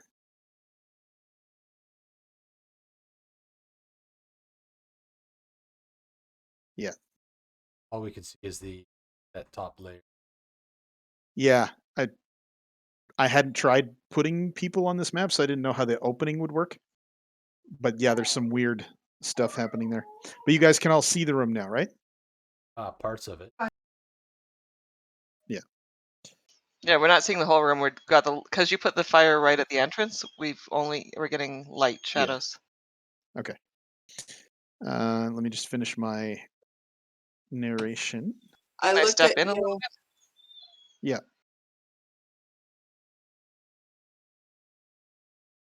Tia, what do you need? What do you need lit up so you can see? If you want to light the end of my glaive, that would work. All right, Okay. And I can hold it behind me if I want the light low and behind us, and then I can hold it in front of me if I need to light in front of us. Done. There you go. Okay. Light. As she casts the light on the blade, you notice that where the haft meets the blade section of the glaive, there is an inscription that's just a stylized B and an I. Yeah. I as the letter or I as the body part? Both letters. B and I. All right. The area around the opening looks like it at some point in the recent past it was traveled fairly well. There are no signs of life outside the mine, but as you come close, you see a sign. Looks like a couple of boards that were sort of have some spikes pounded into the rock at the outside of the mine, and written on the sign in charcoal are the words "Kobolds only," but written in common. And the script of the words is almost like cursive. Like someone with some fairly nice penmanship wrote this sign. Oh, I was thinking like a 2-year-old and a crayon kind of thing. Yep. But Which is what you would expect from kobolds generally. that's This a little is unusual. yeah. I'm not sure we're actually going to find kobolds in here. The mines have 7-foot high ceilings. The wider sections of the mine seem to have slightly higher. It'll be about 12 feet. Well, this forks off, friends. Which way do we want to go? Left, right, or hold? Now let me just pop this over here so that I like being able to pop out the description. Pretty handy. All right. So as you enter this room, you see racks holding picks and hammers. They're nailed to the walls of this small cavern. The floor seems to be covered with rock dust and tracks.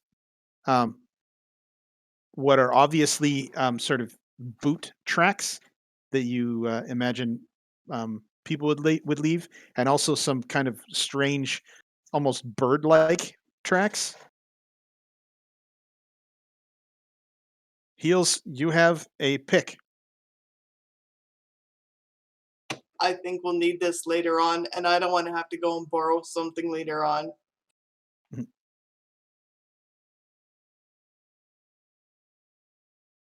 Anybody Anyone else doing grabbing anything else in here? There are tracks on the floor and equipment racks on the walls. And there seems to be a hallway that leads off to the east and 2 hallways that lead off to the south. Which way are the tracks? Yes, you find a fairly serviceable hammer. It's not a weapon, but it looks like when paired with a chisel, it would do finer work than the pickaxe. I have a toolkit at the inn. Yeah. Oh, there's a chisel by the hammer as well. These are mining tools that are I'll available take here. that too. Okay. Is anyone taking a super close look at the tracks? I will. All right. Roll me a survival check.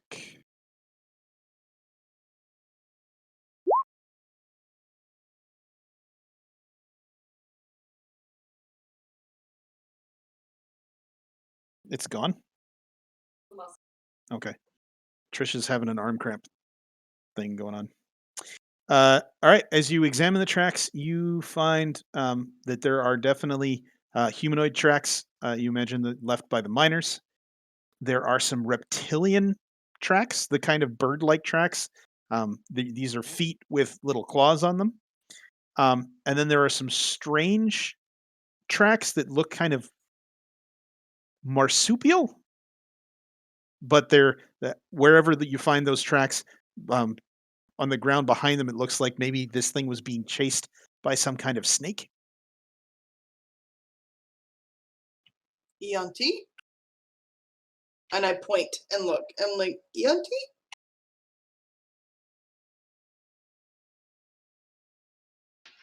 I think we should go left first.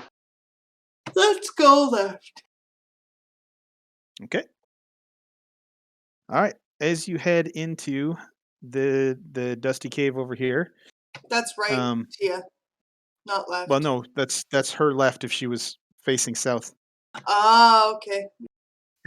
It took me a while too. I'm like, there's down and right. Oh, okay. No, I see what she's doing. Uh, The floor on the east end of this dusty cave is 5 feet higher than the west end, and there's a rocky ridge separating the two areas except for slopes. Picks and shovels lean against the ridge, and small gem deposits in the ridge walls of the cave gleam seductively.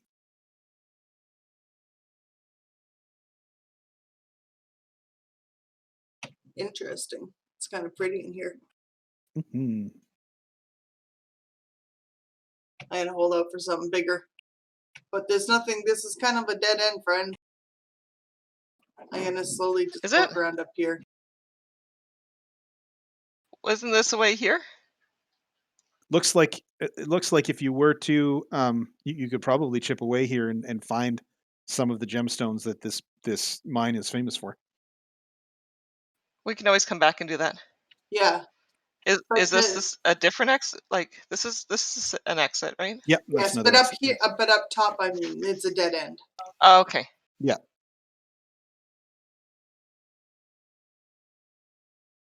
Well, I guess I've got the light. I'm leading. Yeah. Well, Alright, so there's I have dark vision, so.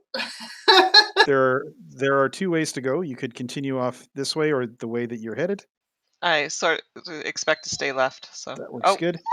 As you approach the entrance to this, you hear the sound of rushing water. okay. Oh, you're not supposed to see the rats yet. They're supposed to be on the other layer. I Hang don't on. see anything. All right. An underground river flows through the far side of this cavern, which is supported by natural stone pillars near the water's edge. Between you and the river are, oh no, you can see them, are 2 large gray rodents. And as you see them, you think back to the tracks, and you're like, you know what? That's the rat tails dragging on the ground is probably what left the snake-like tracks.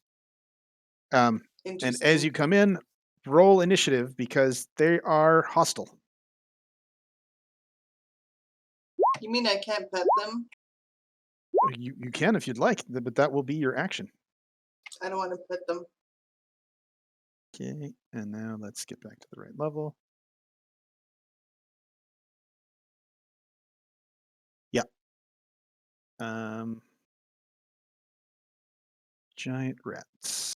There they are. I've got a character sheet for them. That's cool. +2. Oh wait, I can just.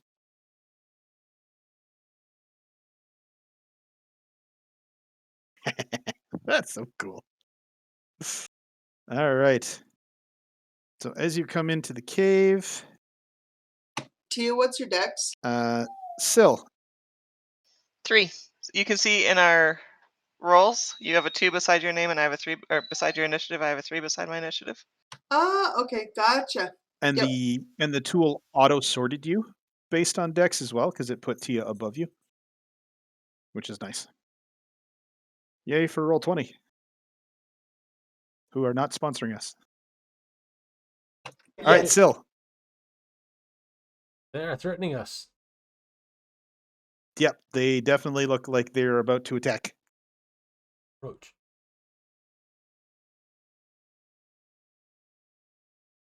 Okay. We're going to try animal friendship. Okay.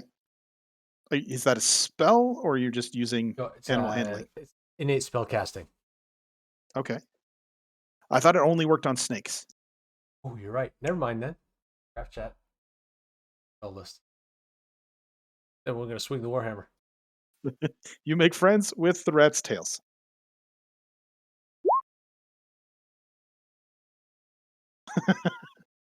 All right. As the rats are sort of chittering angrily, you walk forward and just crush one of them with your warhammer. Anything else you'd like to do? Turn and look at the other giant rat. give it the rock eyebrow. Like, I can't do that. There you go.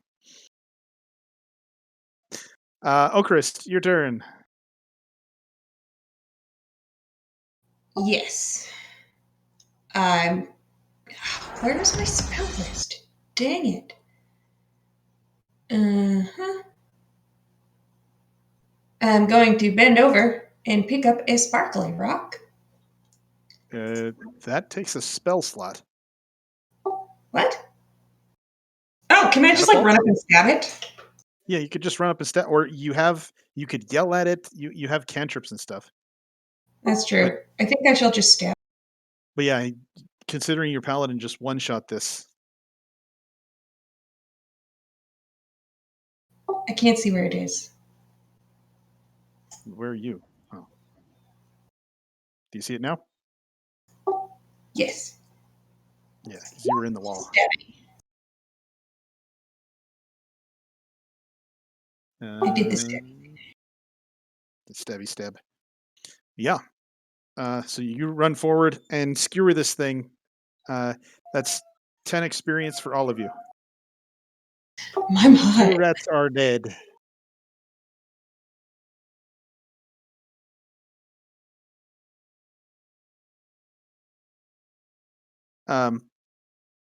Looking at this, looking at the water here, you see a sort of a mist rising off of it. You imagine it's probably heated somewhere. And then it seems to bubble up out of the ground at the north end here. And then there's a really small channel that the water is rushing into quite quickly at the southern end of the chamber. It looks small enough that you would have trouble fitting through there. Yeah, I don't think we're going this way, friends. I think we gotta go back. Carry on going south.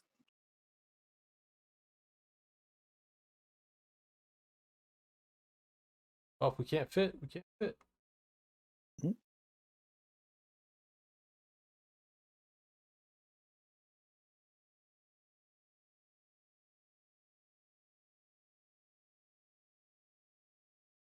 So yeah, we should just go backwards. Okay. So yeah, back here ish. Sorry, I grabbed you heels. There were different ways to go. And I'll just hide those away. Boop. Because they're dead.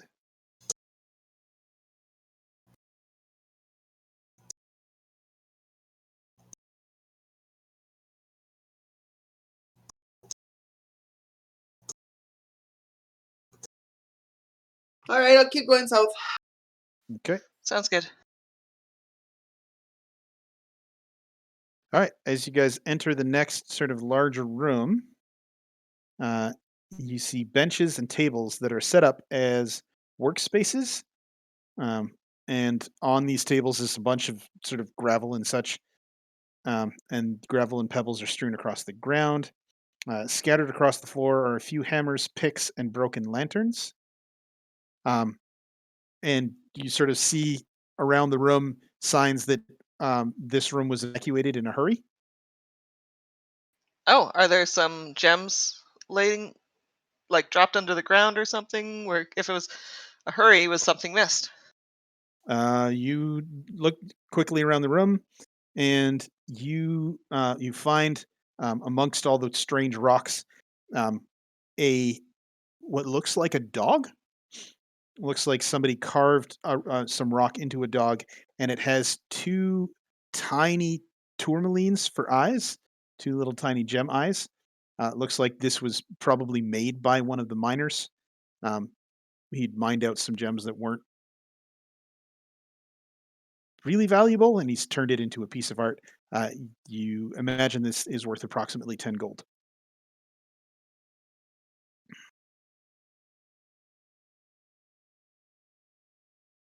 Okay. As you guys continue to head south, you see um, in the next room, you see a waterfall across the way. The water is steaming. It looks like it is just flying out of the tiny chasm that it comes through and pouring downwards into darkness that seems to descend forever. A very deep, dark hole. Wooden planks and struts form a walkway along the southern wall of this seemingly bottomless vertical shaft. The sound of rushing water is fairly loud in here. I'm gonna stand here and light the way for everyone to go by, just so that I've it's crept safe. away so I can keep seeing ahead Okay. without So getting you're interference. so as you're crossing the planking, describe what's going on for you guys. One at a time, folks. Get to the end. I And ducked around the corner as quick as I could, so you guys Mhm. didn't have to worry about that. And I've come across this weird looking nest thing, and I'm pondering it before I move. Okay. And I'll describe that in a few seconds there. All right. So you guys are carefully walking across the planks.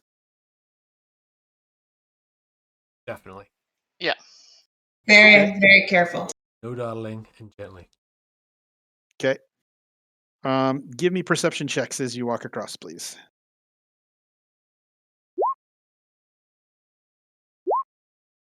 Okay, Tia, as you're coming across, you're the last one in line, and through some of the planks, you think you see some motion. Okay, can I stop and try and study it for a bit? Like, is it, Yeah, as I'm as you moving, the light's moving, or is it?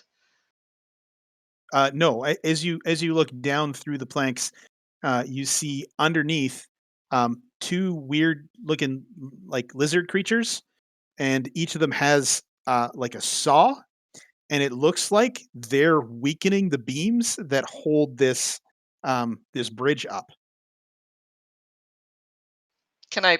How wide are the planks? The Is there holes between them?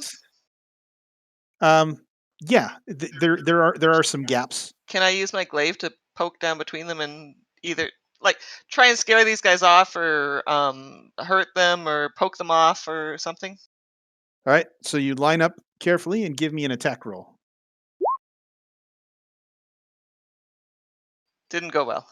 No, you're first. You line up carefully and you swing down and you New gouge a weapon. huge Yeah. chip out of the wood with the tip of your blade, and it sort of shakes your arms.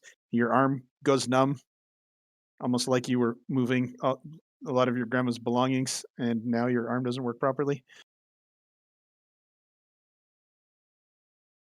Sorry, that's a really specific example from our actual lives. It's not that bad. It's just slightly more tender today. All of a sudden, this muscle went. I'm actually sore.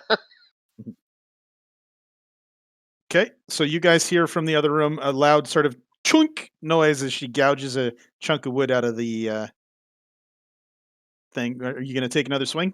Yeah. Can I try again? Yep.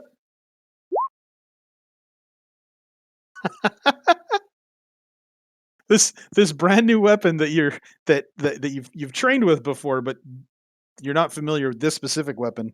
You gouge on the other side of the hole that you're trying to strike through. Uh, you Can don't I sort think of just yell at them as I'm doing this, like, "Hey, stop that!" they don't seem to react. It's very loud in here because of the waterfall. You could give it another shot, or you could get some help. I'll try one more. Okay. This one makes it through, but misses. The two kobolds that are sawing away at the underside of this bridge don't seem to react. Can I cross the bridge and tell my friends what I'm Yep. seeing? I think there's kobolds down under this bridge here. They're damaging it. Do we deal with it, or do we just be careful if we have to come back this way?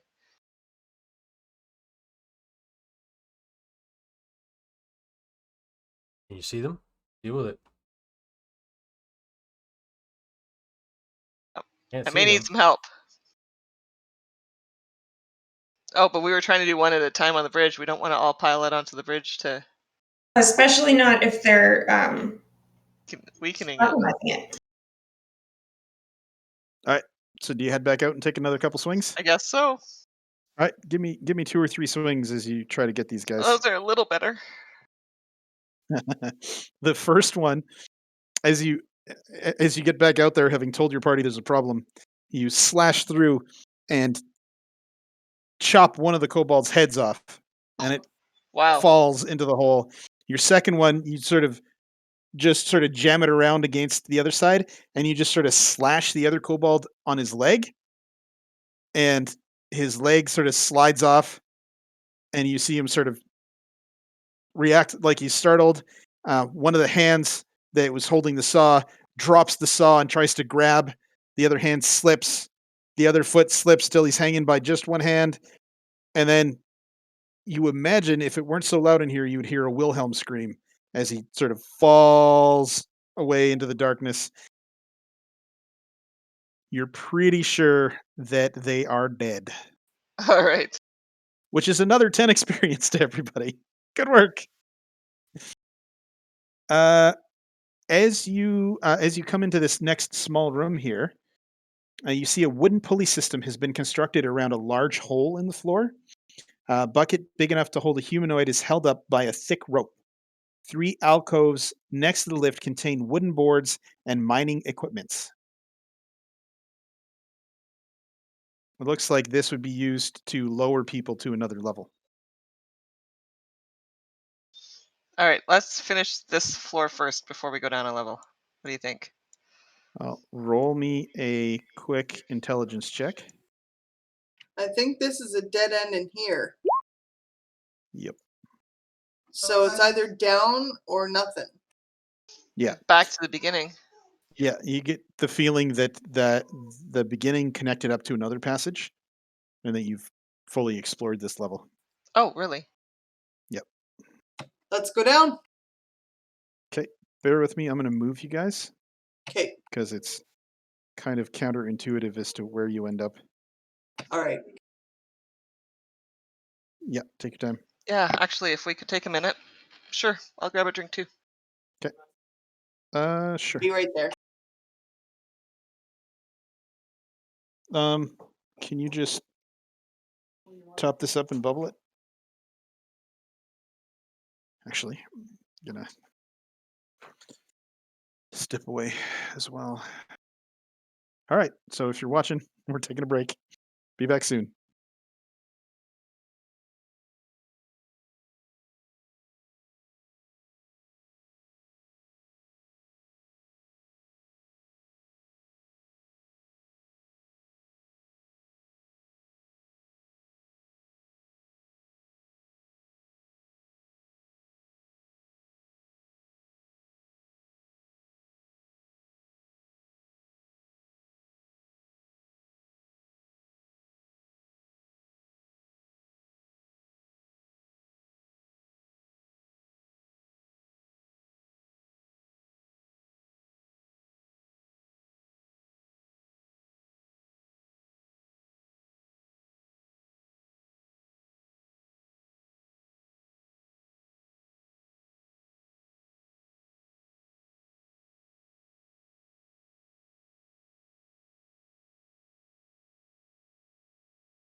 Sorry? We went directly straight down.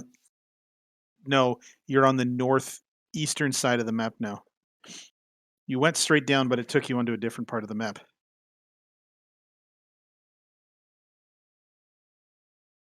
This is basically an image capture of the book.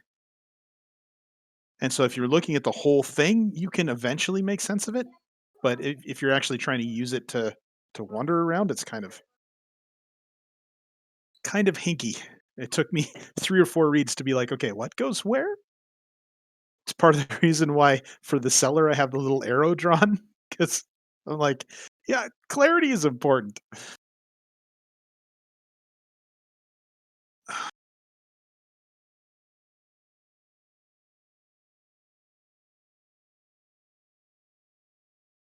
That's fine.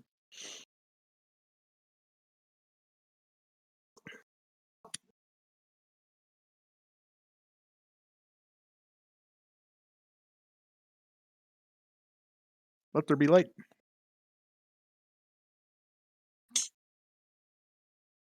I like your winter scene. Thanks.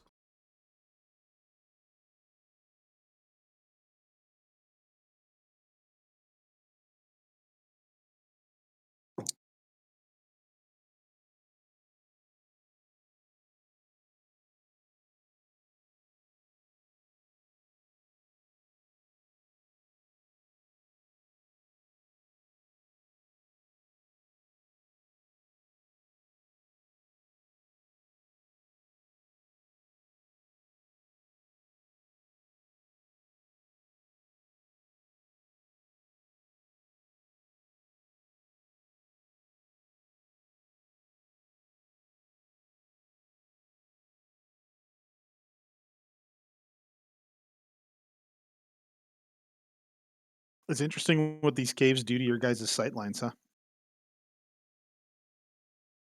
Completely messes it. Now, are each of these squares 5 feet like normal, or are they? Yep. 5 Okay. feet like normal. So it's just a tight, small cave. Mhm.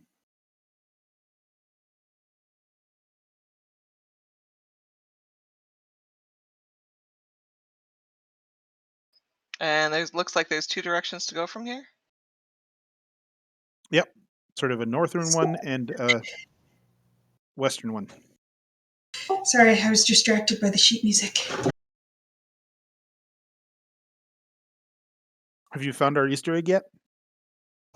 Is it all the tea? I told you that the tea is the original Easter egg, and then there's a different kind of tea that's the actual Easter egg. Then I don't think so, because all I found so far is tea and music. Well, have a closer look. We'll be Same able to tea, tell that Brad? What? You might have mixed in some other tea.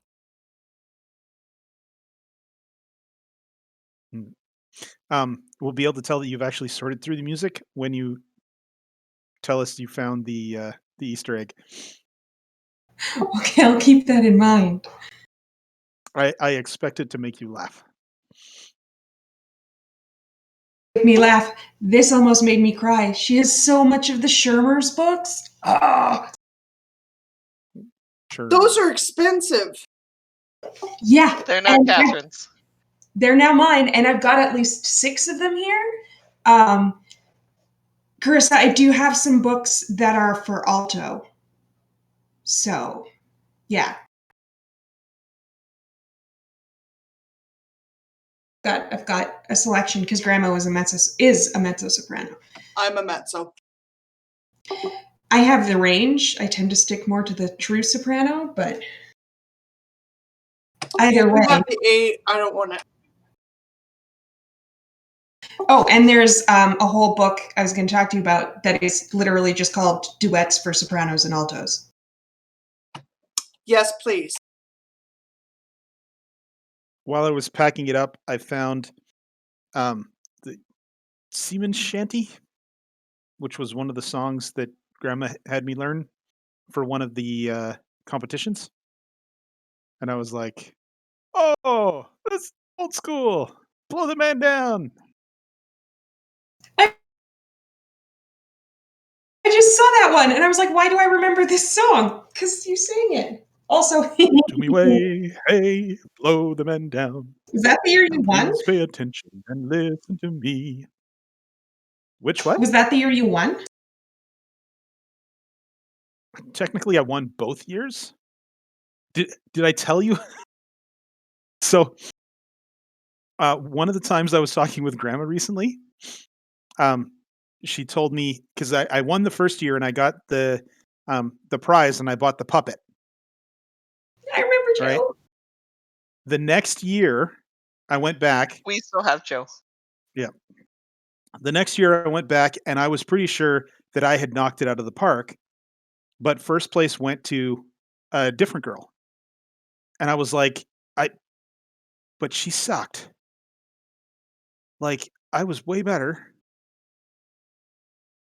Am I wrong about that? And I was talking to grandma 2 or 3 weeks ago, and she told me that, um, I think she was involved, and she was pissed at dad because dad let me spend the money on the puppet instead of something she considered like she wanted me to buy sheet music or something with the prize. And so out of spite, I didn't win.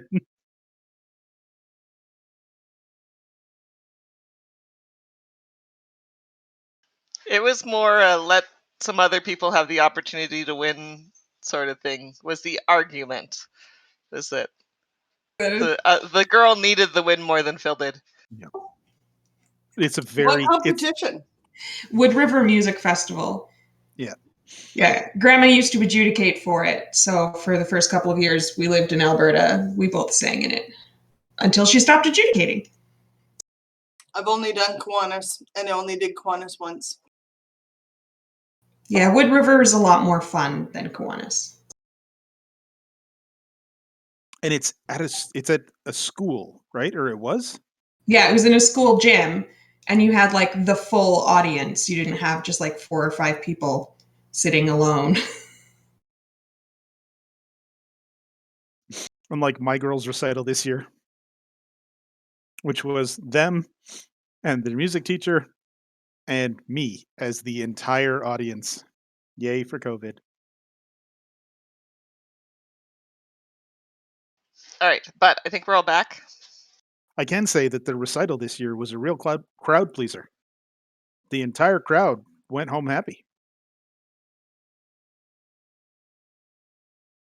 And you didn't have to listen to anyone else's kids sing. Yeah. Yep. No one else's terrible kids sang, so I just got to enjoy the good part of the concert. Dude, did you just say that? You Yeah. can I can upload think of this it. to YouTube still. Yep. Fuck. Anybody who has kids will be like, yeah, I know how that feels.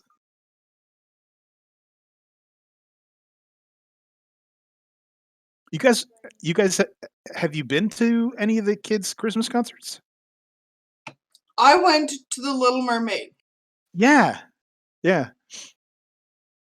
That was so And much. I still have nightmares over the shadows of the Triton that looked like a giant penis. I know that the parents made them, but they should actually take into consideration what it's going to look like on the wall as a shadow. there's an element to productions that children are in that, like, I don't know, I don't think I've been to very many that I was like, if my kids weren't in this, I would have gone to see it. I would not have gone to see that had your kids not been in it. This year, they're thinking of not doing a musical, just doing a play, so that there's no singing. And it may all be recorded.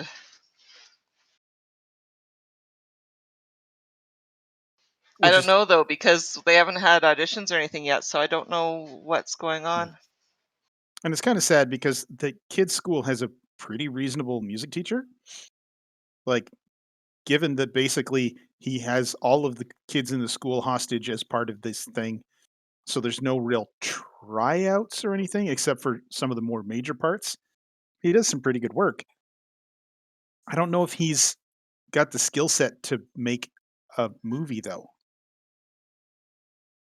Like that's a whole different thing.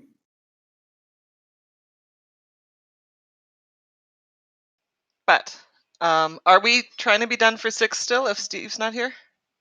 I don't care. We can go late. Well, I think Catherine usually runs out of steam around then as well. So we should I'm get aiming back for at it around then. because it's 5:30. Yeah, we'll see sort of what's happening. All right. So as you descend slowly one by one deeper into the darkness of this mine, using a hand-powered bucket lift, which is entertaining. Is this Um, just the next level or the bottom level?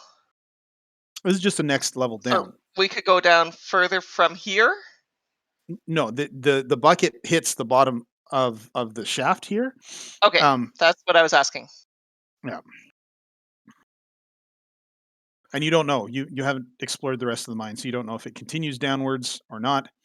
But given the relative size of this mine, you imagine it. I'm looking at tracks. I'm looking for directions on where to go. Okay. There are tracks to most part of this mine. Looks like there's a fairly intense concentration of tracks heading northwards.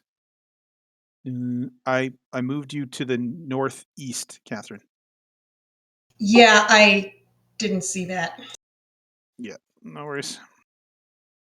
Okay, I'm nuking the one you pulled out and leaving the original. Thank you. Looks like there's more tracks to the north. There are more of the reptilian tracks that look like they head off westward. What do you guys think?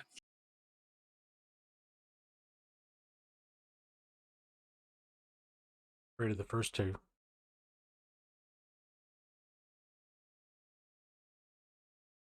Oh, North did we is lose Ocarus completely. There's a North lot of first? tracks northwards.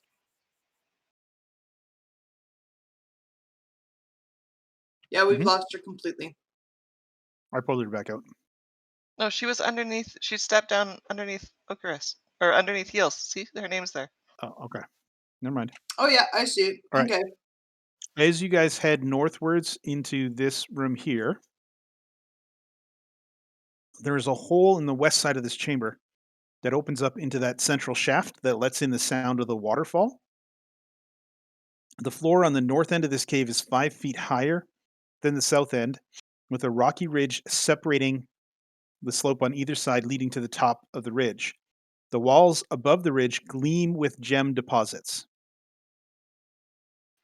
Well, do you want to come back later or do you want to take some time now? We got the waterfall covering any noise we make. Let's take half an hour now. See what we got. And then we can decide. Half an hour is nothing.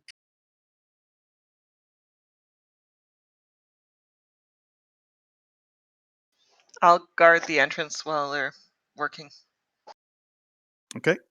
All right. So you're getting set up. Roll me a perception check as you're guarding the entrance, and as you guys are getting set up to mine.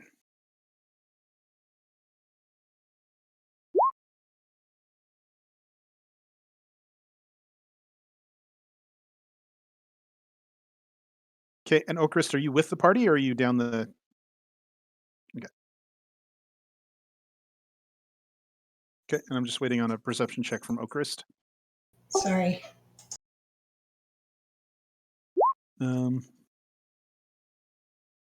Because she twisted it at some point.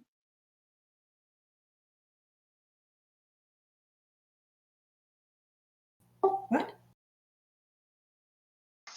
Your person is standing at an angle, and Phil says it's because you twisted it at some point, and I'm wondering if it was when the cat sat on your keyboard. That would be very likely. Okay, is that better?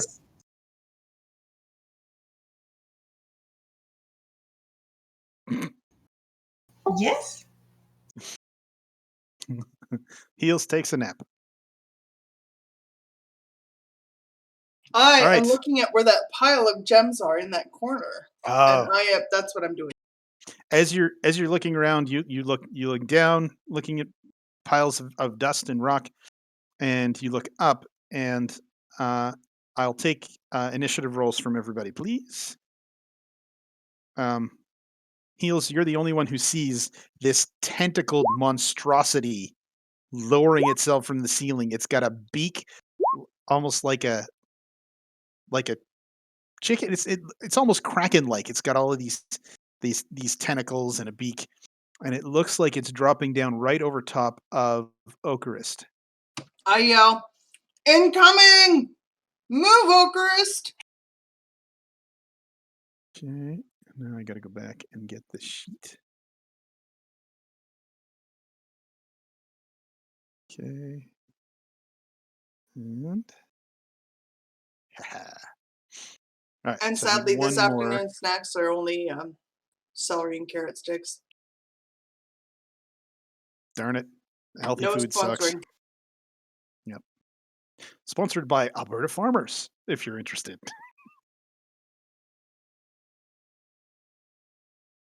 All right. Let's actually pop that out so that I don't lose it. Who am I missing? I'm missing Okarist. Let's get to the right level. Did we get 4? All right. So heals, you and the creature will get to act this round. So what would you like to do as you see this creature descending? It's right there.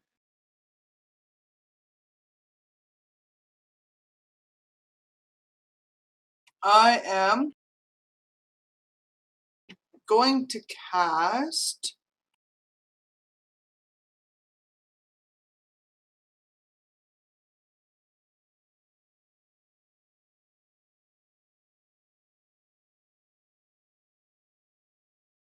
Sacred Flame.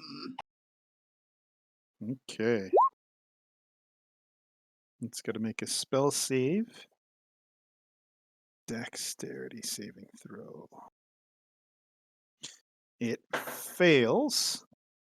Roll your d8 of damage.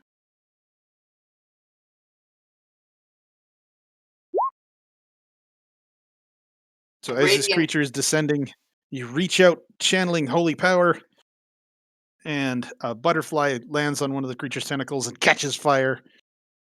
The creature takes damage.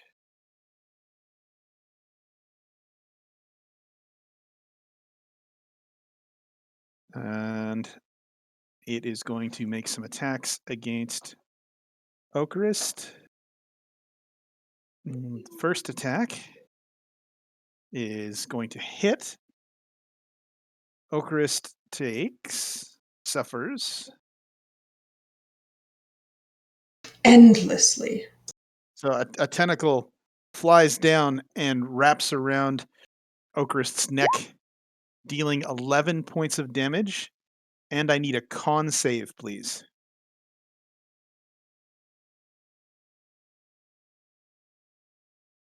Something on the tentacle seems to be seeping into your skin, through your system. You feel your muscles starting to lock up, but you just sort of shake it off angrily. You're still up. It snaps at you with its beak. That's Rude. going to hit as well. Why does everything always attack Okarist? I don't know. She was the closest one to where this thing was hiding. It snaps at you with its beak, and you take 9 points of piercing damage. I think that puts you on the floor. It does. Okay. And then we go to the top of the order. This thing is sort of using its tentacles. It's lowered itself down to Okarist's level. Tia, your turn. Okay, to pop up my astral lamps, that's an action. I thought it was bonus. 5 5e astral self monk. As a bonus action. Okay, yeah, Mhm. as a bonus action. So I'm going to summon my arms. two giant draconic, but spiritual arms pop out behind your from your shoulders. And I'm going to attack with my glaive. All right, roll me an attack.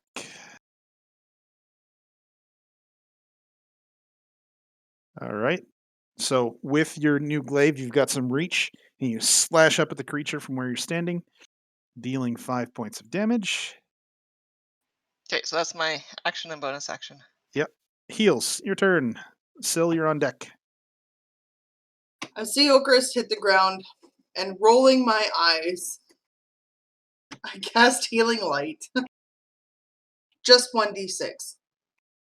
1d6. All right. Yeah. Okrist, you are unconscious on the ground, but you now have 6 hit points. That's a bonus action for you. Would you like to Yeah. do anything else? Yeah, I am going to Mind Sliver. Hit save. Fails. All right. I forget what that looks like. It's I'm doing the spider dance, and it's literally electrocuting his brain. Yeah. Do we see anything, or are you just going like this and the You're creature's seeing twitching? this, and you're Yeah. seeing the creature going, ugh. I like it. No visual effect, just all right. It seems to take some damage. Remind me if it makes a saving throw that it is at -1. Syl, your turn. Ba-da-ba-ba-ba. Smash Tearing the hammer. around in a circle. Come around with the hammer. Yeah, looks like that's gonna hit. Deal a really powerful blow to this thing, dealing 10 points of damage. Creature's still looking pretty healthy.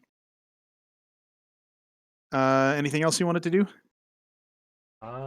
That's all I can do right now. All right.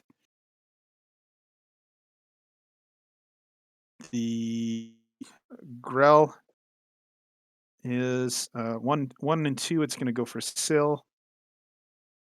3 and 4. It's going to go for Tia. All right. It's going for Syl, and it's going to make a couple attacks. First attack misses. Second attack is a natural 20. Syl, you take 12 points of piercing damage as this thing whips tentacles towards you, and you sort of easily sort of dodge out of the way, and then it snaps out and snaps into your shoulder with its beak. And that is its turn. Okrist, lying on your back on the ground with a tentacled monstrosity, moving around you and snapping at your friends. What would you like to do? Can I stand up and Yep. still hit it with a spell? Yep. That just takes half your movement. Okay, cool.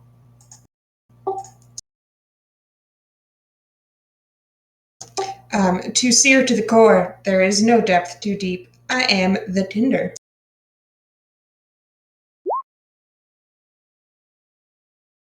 Wow, you rolled well.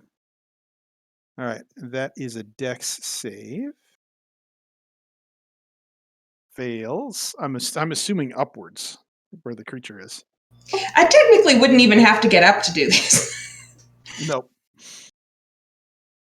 All right, you blast fire into this thing, and you see a lot of the weird slime on its tentacles that is now sort of coating part of your armor and part of your neck. You burn some of that off. The creature is looking pretty hurt now. Holy snot! A 6 and 2 5s on 3d6. Tia. All right, I am going to use my astral arms to punch it, and I'm going to use my glaive. And if that's not enough, I'm going to use a key point and punch it again. Okay, both things hit. And it is looking pretty hurt, but still alive with Okay, those then I will 13 use. points of damage. I'll do a flurry of blows. All right, describe the final punch as you wreck this monstrosity with your I dragon think arm. it's more. The first one was a punch with the dragon arm, and the second one was more the claws that came across and just ripped it to shreds, ripped it off the wall. Okay. The body sort of flumps to the ground over here as you Tear at it. tear it into chunks with your dragon arm. And you'll need to remember that those are out for the next 10 minutes or so. Bear with me for 2 seconds. I need to Yeah, but everyone calculate. said they're gonna mine already anyway, so I'm gonna be here for half an hour. So can I take a short rest while you guys mine? Can you mine with the magical dragon arms? I don't know. I got 10 minutes. Can I gouge into the earth with the magical arms? Sure. Yeah, I don't see why not. It's not quite Um, as neat as a pickaxe, but but you managed to do some fairly serious damage with your that's You have 140 experience for that. you have 9 pickaxe or 10 pickaxes, and we get 1. That's pretty cool. All right, so everybody who's mining, roll me a D100. And Tia, because you're using a combat ability, roll me 2 D100s.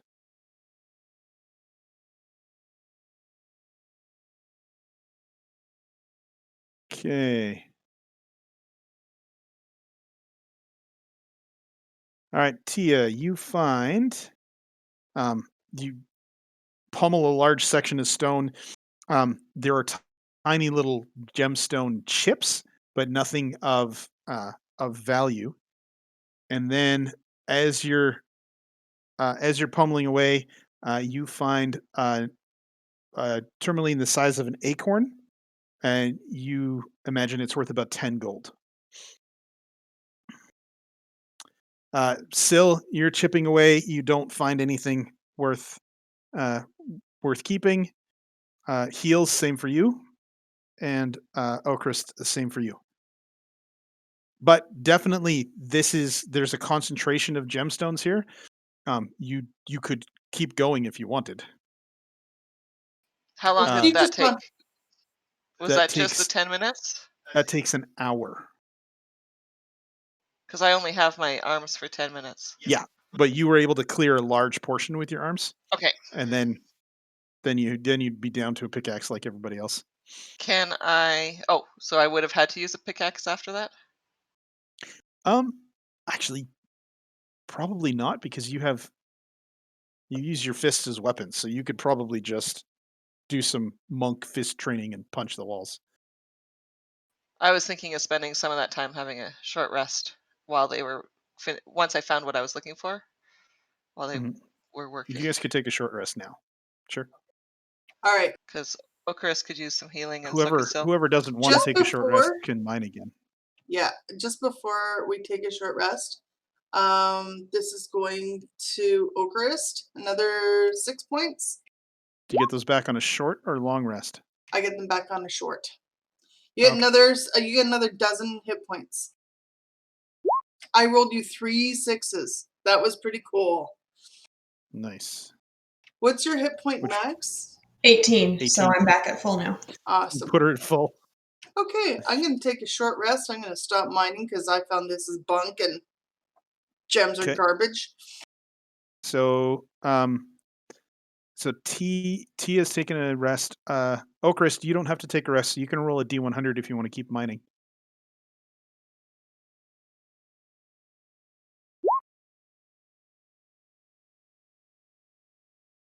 Something about this process as you're mining, over the course of the time, you get healed a couple times, and then you're finally back in fighting form, but you don't find anything.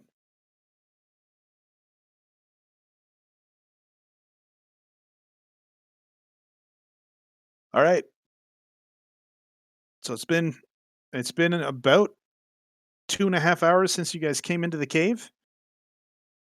You're pretty sure that you're just minutes away from striking it rich by finding another gem.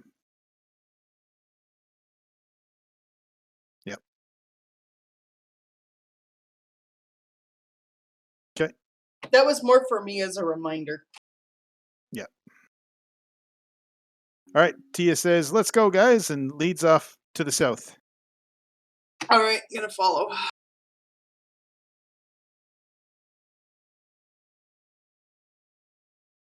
Likewise. 2 seconds here. Yeah. As you guys are headed into the next room, you see on a table between two kobolds is a dead rat. And both of them are sort of poking at it with javelins, trying to make sure it's dead. And the table and chairs are set up in this area.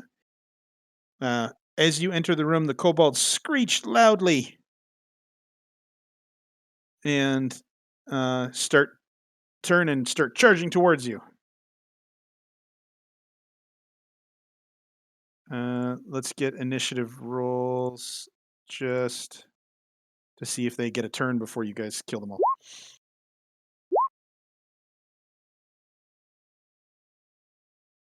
Technically, my first roll was a 16, so I can change that back. Okay. I didn't realize it wasn't cleared. Sorry. I need to do that after fights as part of my Eucharist. Nice. I just thought it was because of my lack of paying attention. All right, Tia. But who can afford to do Well, that nowadays? I can reach the Grek with my spear, so I'm going to, or my glaive, so I'm going to attack. And I think so. You're first. You swing it, and he brings up a javelin and deflects your glaive out of the way. All right, then I will step forward and kick him.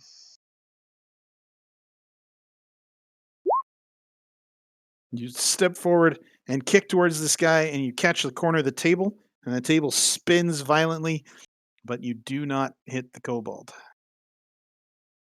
All right, I pop these out so that I have them over here while I'm fighting. Okay, and Grek turns towards you. He will have advantage, and he pokes at you with his javelin. Does a 17 hit? My armor class is a 17. Yep. Okay. That's a d6 plus. Oh, that's a d6 minus 2.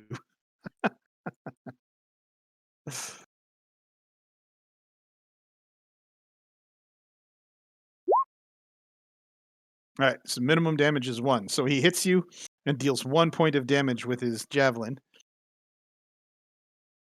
and makes this grunt of frustration as it sort of hits some of your scales and skids aside.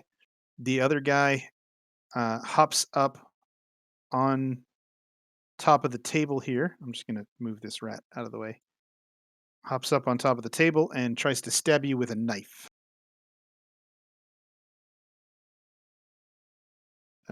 He has pack tactics, so he gets advantage, which means that hits. And so you take. Isn't pack tactics, they have to be within 5 feet of each other or 5 feet of their target? If one of the kobold's allies is within 5 feet of the creature that they're attacking.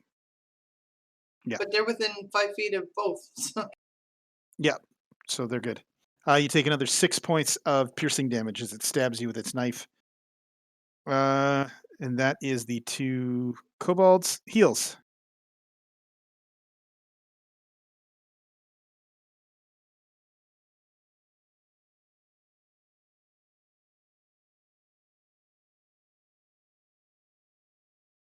All right.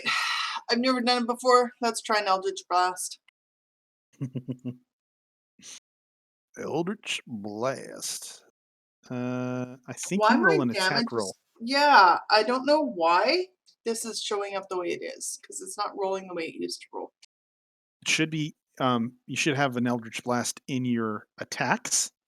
Yeah, but I have to Let fix me it. just have a look Okay. at your sheet here.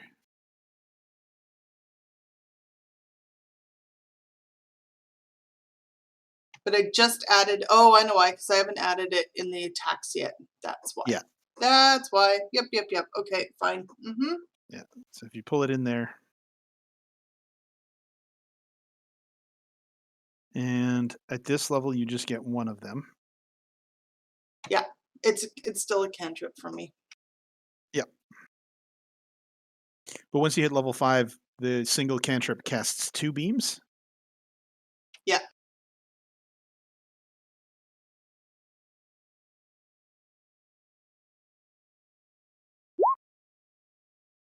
Okay. Yeah, Does that an 18 hits.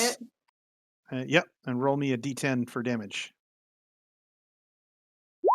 And you're attacking the one standing on top of the table? Yeah, small. Okay. What does your Eldritch Blast look like as you release a beam of energy? I puff off my cheeks and I blow out the sky.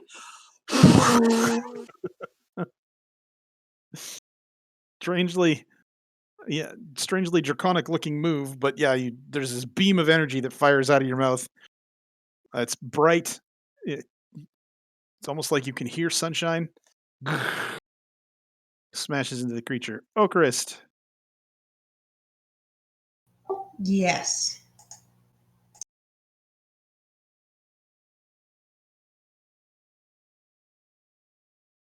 I'm going to go with a little. Hang on, where's. Hang I also moved one. I took one step over to make sure everybody else has room to get in. Yeah, that's fine. You're here. I'm going to go with a little stop hitting yourself. Stop hitting yourself. If it'll actually let me do that. I do not think it will. Is this a spell? Yeah. It's not.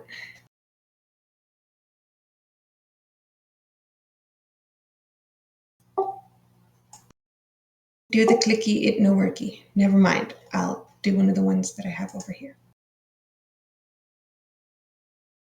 Therefore, I shall pick up a rock. What spell were you trying to cast? Bane. Oh, okay.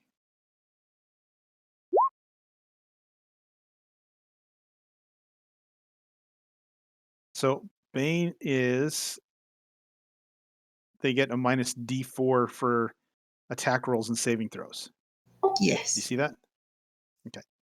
But now they've got to make a dex save. All right. One of them has to make a dex save. He fails. So you pick up a rock as it flies through the air. There are glimmers of gemstones. The gemstones suddenly get really big, clocks this guy in the side of the head, knocks him clear off the table. And back into this alcove over here. He is dead. Your death was very sparkly. Yep. The rock shrinks back to normal size. Syl, your turn. Thumbs up. Let's do this. And I also just figured out why it wasn't working. It was in fact working, but I had something in the way of the thing that was working, so we're good. I serve up a hot cup of fart. And the kobold creature sort of dodges a little bit to the side, rolls a natural 20 on its save, and does not take damage from that. Anything else you'd like to do? Negative. Okay. Tia, All right. back around to you. Top of the order. I'm going to try and hit this guy. All right. Nope. You swing out, and he knocks your glaive aside. I'm going to spend a key point. Sorry. Make that Another. Okay. Let's see the second attack. All right. First kick comes through, hits him in the midsection. He is hurting. Still alive. The second, you come around with a fist, and he's already sort of rolling out of the way because he's not enjoying being close to you. And he is going to turn on you angrily, drop his javelin, and attack you with a knife. But he no longer gets advantage, which he doesn't need because he rolled a 23. So you take 3 points of piercing damage as he stabs you with a knife. That's his turn. Heals.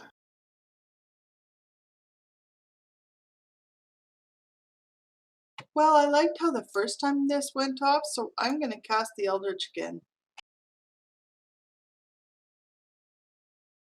I'm sorry. You open your mouth and a beam of energy flies out of it, smashing into the wall on the other side of the cave, shaking some rocks loose but missing him completely. Anything else? Whoops. Yeah. Frog in your throat.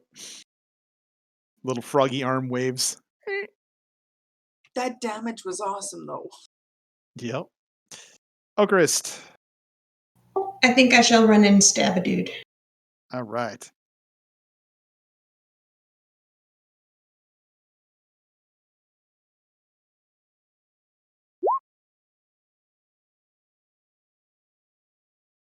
You run over, stab out at this creature with your sword, missing completely, and a mist streams out of the sword and envelops the creature. It is at disadvantage on its next attack. Syl. Smash. Enough of this magic stuff. Bang! Right on top of the head. Describe your kill. Charging forward in an arc around Mhm. Aka with a wide swing, club it in the shoulder, and bounce it off the wall. Ugh. All right, that's another 10 experience for you guys. These two dudes are dead. Brief toss of the room. All you really find is in the table where the dead rat was lying on it. You see carved into spots at the table that you think would have roughly corresponded with where the kobolds were. Are the words Grell, or no, Grek, and Small.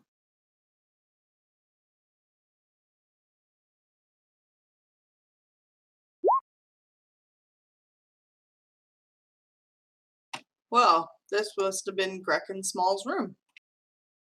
Hmm. Is there anything on the bodies?